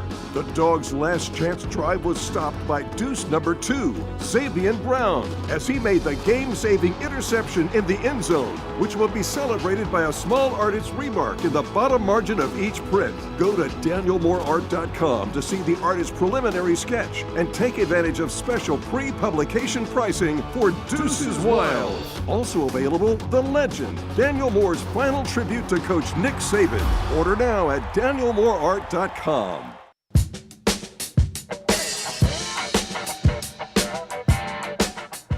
All right, trash in just a second. Don't forget all the coverage for the Alabama-LSU game over at covercrimson.com. Covercrimson.com, the big game down in Baton Rouge. EG will be down there for us on our social media platform covering that game. LT has Bama and Bourbon out for you right now as well, a new look from Aaron Suttles in you yesterday. So, I mean, when you look at this game, to me, it's evenly matched. I mean, this is about as big of a pick'em game as you can get. Yeah, I just don't know if LSU is going to be able to run the football consistently on Alabama. I think Alabama can run the football on LSU. I think Alabama's the better team, whether that comes together or not. And Suttle said this yesterday in Bama and Bourbon. Like, if Alabama ever does put 4 quarters together, they haven't this year. But if they ever do, I mean, you saw the ability against Georgia.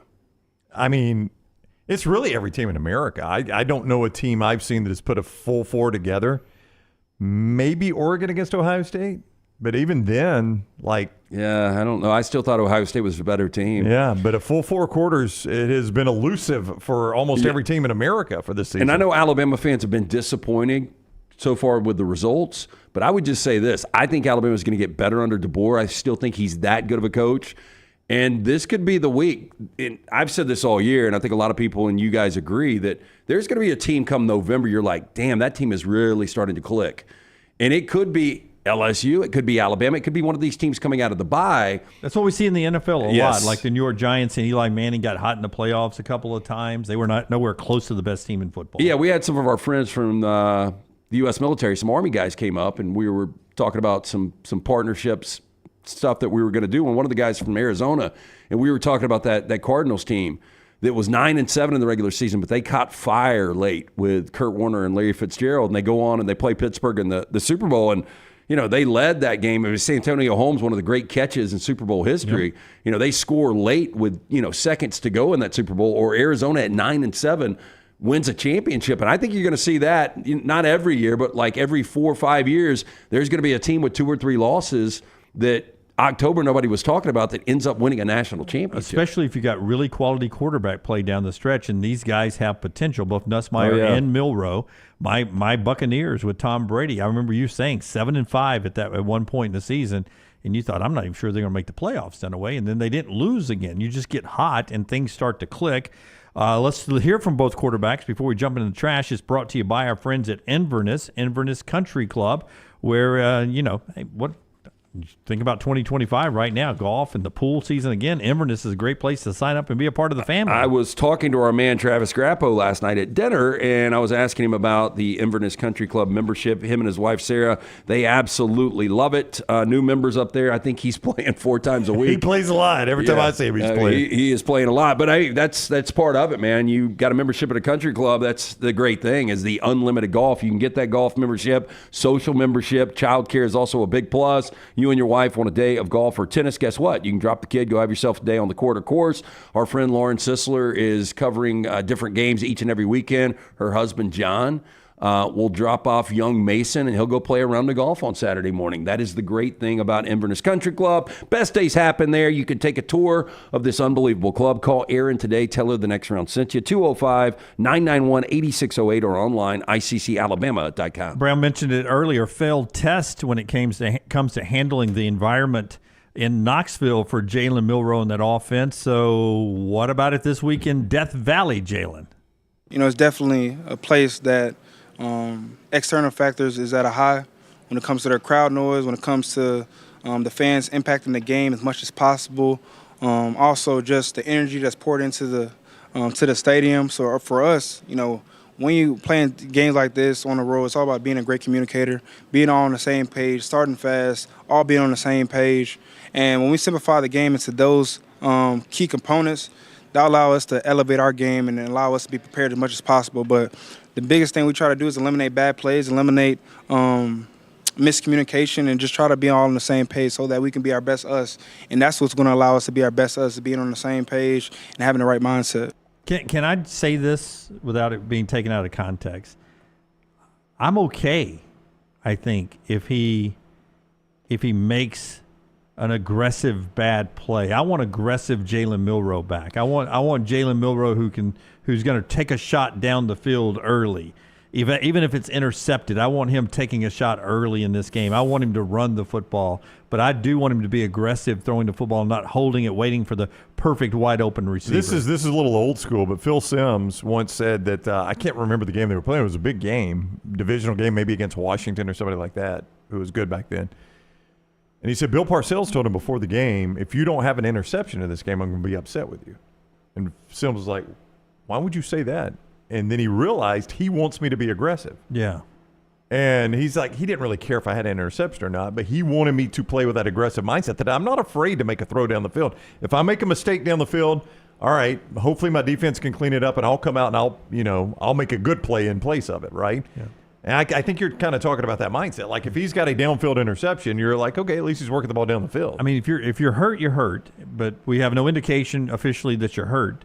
If you can't throw it down the field, you can't throw it down the field. But if you can, I want them to try to take the top off a couple of times. Yeah. If it gets picked off, it gets picked off. It's like a punt at that point. So I hope that's back. I want you to hear Garrett Nussmeier because LTU said it, man. He had a horrible second half, and now he's had to sit on it throughout the week. Yeah, I mean, they went in with a 10-point lead against A&M. They lose the game by 15. His final 19 passes, he threw 3 picks. Yikes. Listen to him. He gets asked this week if he learned anything from that. And this is – Forrest and I have listened to this several times, and we can't really figure out what he's saying. But, man, he's saying something here. I mean, it's going to sound like it's just a cliche, Phil, but he's saying something here. What's maybe the biggest lesson you learned from the game 2 weeks ago that you've used to improve since then? Yeah, I don't like to, I've said before I don't like to share things like that, but there's definitely was some lessons learned and definitely some big ones and some things that, I'll carry on with me for the rest of my career. And so, it sucks that it happened, but at the end of the day, it's part of playing football. And so, now I just got to flush it and be better from it. There was a big lesson learned, but I don't like to share things like that. But it's something I'll carry with me the rest of my career. It was pretty. I mean, come on, deep. Yoda, come on, share with us. Let us be smarter. He's not going to share with us. Coach's son, man, Coach's son, right there. Good game this weekend, man. So excited for that one. Prime time. So you're not going now? I am going. Yeah. Oh, okay. Yeah. EG's down there. It should be a fun weekend down in Baton Rouge, and we'll have it all for you always on our Next Round platform. It's time for Trash. It's brought to you by Mortgage Right, and it starts when Tyler looks through the catalog of opens and decides, I want to pick this one right here. Do y'all usually start before 8 o'clock with a chainsaw? What time is it, sir? Well, it's after 8 now. You guys started firing it up at 7:55. LT's Trash is presented by Mortgage Right. Mortgages done the right way. Hey, speaking of mortgages, have we seen rates? Are they dropping? I don't know. I know the market has been good this morning. Bitcoin, I think, hit an all-time high overnight, Dunaway, in wake of the election. You going to sell? I'm not to you. I'm going to get your advice. No, help me buy a house. I'm just asking, are you going to sell? No. I don't really have a ton of Bitcoin. I got some other stuff. Did. Well, I've got some crypto, but not a ton of Bitcoin, no. It is buying season. Our friends at Mortgage Right here to help. Veteran founder here in Birmingham offer loans throughout the country. While the area they serve may have grown, their commitment to Birmingham and veterans has not changed. Before you take the next steps on a new home purchase or refinance, talk with the team at Mortgage Right. No cost or obligation. Find out what you qualify for. You can get more information. Go to their website, mortgageright.com. Call 205-900-7200, NMLS 2239, Equal Housing Lender. We start first. Are you guys fans of Fireball? The drink or the song by Pitbull? Yeah. I do like the song by Pitbull, honestly. Yeah. Occasionally, LT, it is the Fireball. It's the birdie juice that we have in our bag. Usually we have something else, but when in doubt, we have some shots of Fireball that we take. Yeah, our man Willard's working on that though, right? He does. He's got a brand that's coming out. It's much more refreshing than Fireball. It is. But Fireball can hit right at the right time. I'm not a big fan. Yeah, I got a friend that gave me the piece of advice one time because occasionally, you'll just get the congestion in the chest. And he's like, for what you do, you just hit one of these Fireballs right there. That'll clear that congestion right up. I've heard this story already. Wait till you hear this. Okay. This one's so Fireball, this is not good. They've got a new whiskey made from tears. That's just the thing for football fans who'd like to take gloating to a new level. Now, Fireball Whiskey is collecting the tears. Disappointed football fans after their team loses for a new whiskey called Cryerball. Now, the flavor will capture the, quote, true spirit of game day, blending the emotion of heartbreak with the cinnamon sweetness of Fireball, according to the press release. Now, official tier collectors will be posted outside of some of the biggest NFL and college rivalry games. As fans leave, they will use eyedroppers and jars to collect the tears. The tears will then undergo sterilization, distilling process before becoming the crier ball. That's going to be a hard pass for me. Yeah, I mean, it is to me. In fact, when I first heard it, Lance, I thought it was fake. So I then came across it again, and I was like, they're really doing this because they're talking about how the eye drop and it's going to be one use only, perfectly sanitized to pull the tear out. And well, they're going to be at a game this weekend. Here are some of the games where they're going to be collecting tears. This is so dumb. Yeah. Eagles Cowboys this weekend. Okay. Packers and Bears November 17th in the Iron Bowl. That's right. Uh-oh. They're coming to the Iron Bowl in Tuscaloosa. If Auburn keeps Alabama out of the playoff, will you give them some of your tears? Oh, my gosh. They'll need buckets I for mean, that. I will give you my tears if you do the shot. I don't trust the sterilization process. I don't either. I'm ingesting someone's bodily liquid. You've probably ingested worse and not known it. Potentially. Yeah, potentially. I mean, did you eat cans of Chef Boyardee back in the day? I did. What did I ingest there? I don't know. You remember Tom Arnold, the comedian, coming on the show, and he was talking about working at the Hormel factory? Yeah, it was a sausage plant. Yeah, he was guy literally lost his finger, and they just kept working. Keep it cooking, boys. Nobody wanted to stop because it meant they'd have to work longer. Yeah. Yeah, I mean, there's a Rub chance some I've dirt eaten on worse, it, Tom. But when I drink Crier Ball, I know I'm ingesting someone's bodily fluid there, and I am not. I generally I don't think this is going to be a big seller. Yeah, I don't think it will be either. But I just assume when I'm eating soups and/or stuff at restaurants that somebody sneezed in it, sneeze or a hair. But that's reached a very high temperature, so I can deal with that. I'm like, it's this probably has a lot of alcohol. It's probably killed off most things. It has a lot of alcohol. It does. Yeah, and tears. But it's a hard pass for me too, unless they're a sponsor. Jet ski rider has been arrested after using the vessel to knock a fisherman off of his kayak and into the water in a video that has gone viral across social media. Do we have the video? Oh, yes, we do. Of course we do. All right, so I didn't put the audio on this one because they do that annoying TikTok narrator voice on it. Finding the right point and run. So is this not really? Is this not a setup? Why would this guy be filming the back of himself?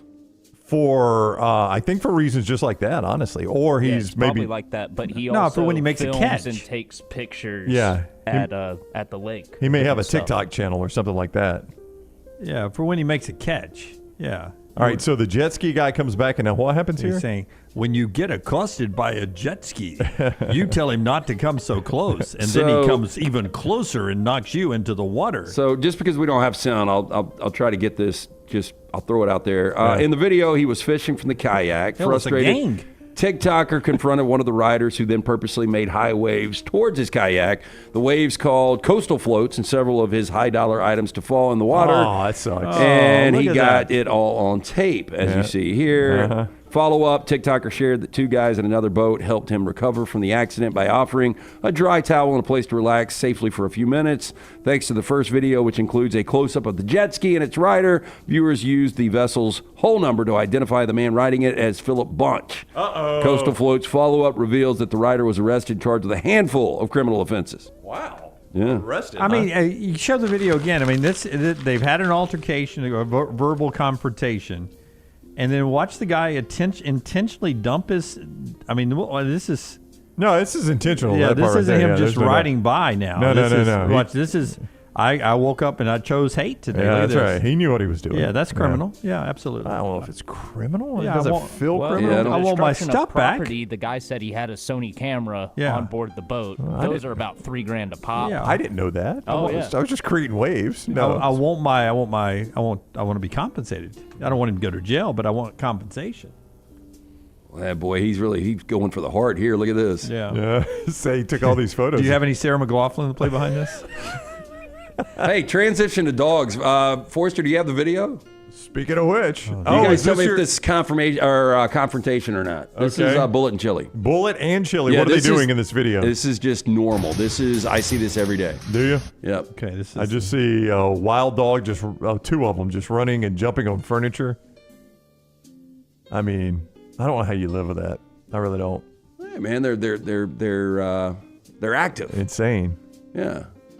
But That's watch, just crazy. they're about to do a lap. This is only like 20 seconds, but It is just incredible how much energy. This is after the dog park, man. Oh, so that's after you've worn them out. Yeah. By the way, they got a little filet last night. Yeah. That'll settle them down. Does it? They get that full stomach and they just go, I mean, my Lord. And nothing works to calm them down. Really? Absolutely nothing. I don't know how you live in that. You don't want two Vizslas? No, I do not, no. Yeah, there you go. Good dogs, man. Good dogs. You want to see me that video so I can show Stephen Pearl tonight? He's thinking about that second one. Yeah. And the kid. Don't do it. Yeah. Like somebody was asking me at the dog park, well, is it good to have two Vizslas? No, it's not. I got baited by a rescue. One Vizsla. That's your man. Rusty said Brown would have left the door open the first day and forgot about it. He would have, yeah. I don't know where they are. I've gone out and had to get them so many times from the neighborhood. Do you always think of me? Yeah. You're like, oh, Brown. Yeah. And I'm bitching at them, and I've got to wash them because they rolled in something dead. Brown wouldn't do this. He'd let you roll. Scotland Yard hunting a prankster in their ranks who filled an iron with urine in the locker room of one of London's biggest police stations.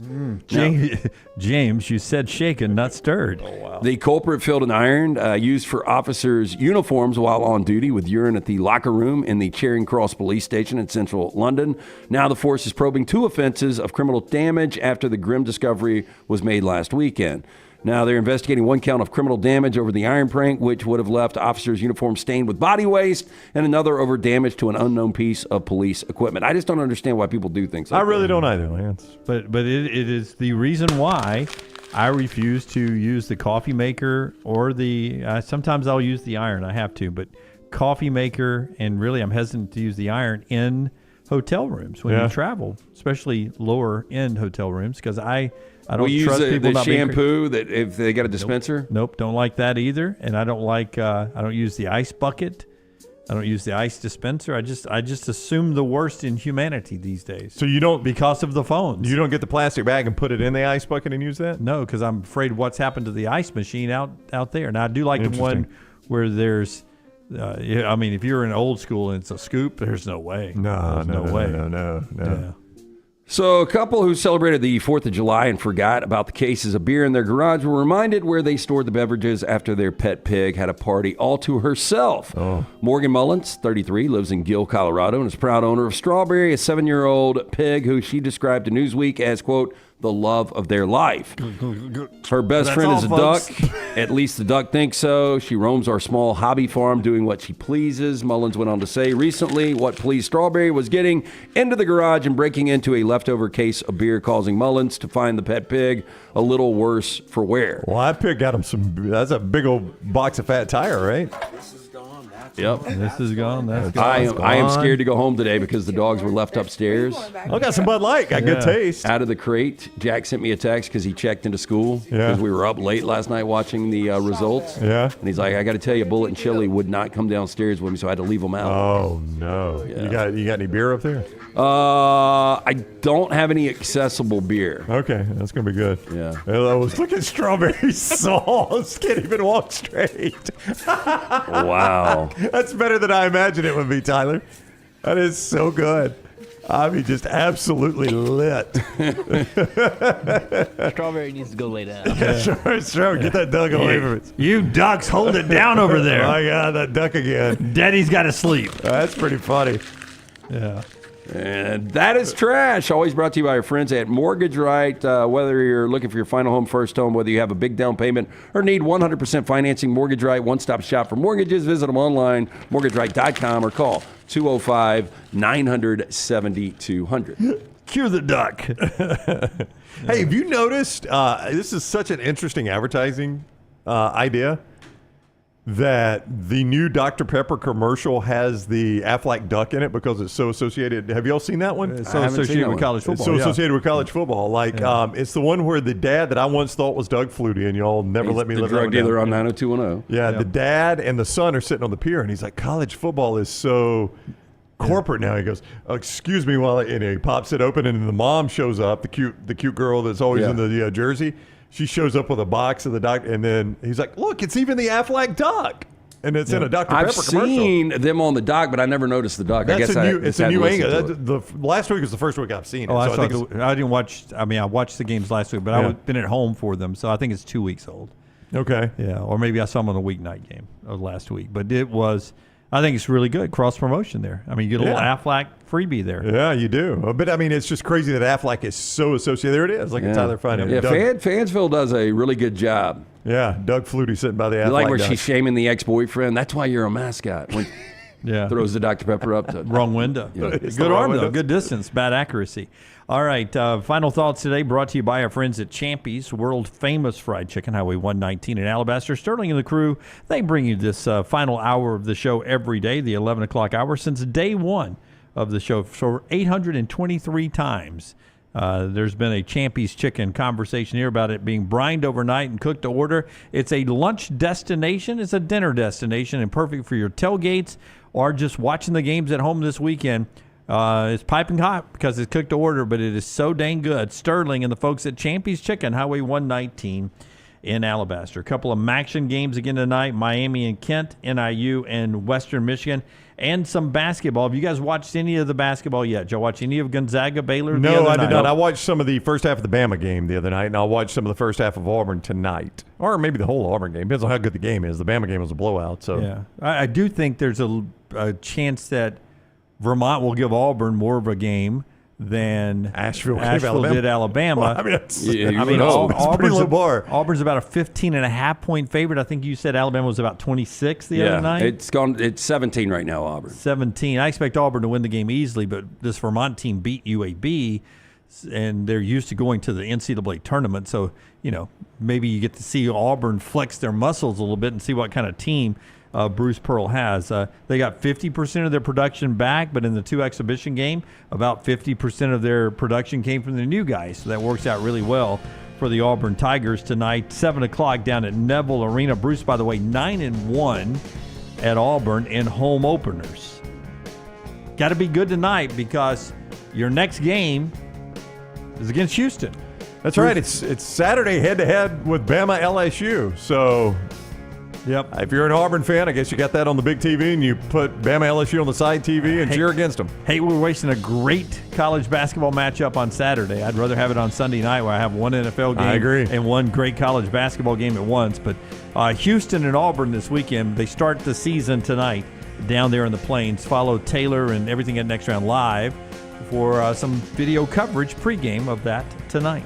All right, fun show today. We appreciate you all being here. We'll be back with you again tomorrow at 9 a.m. Central. Don't forget thebarnauburn.com for all your Auburn coverage today and covercrimson.com through the weekend down in Baton Rouge. Until next time, God bless you and God bless America.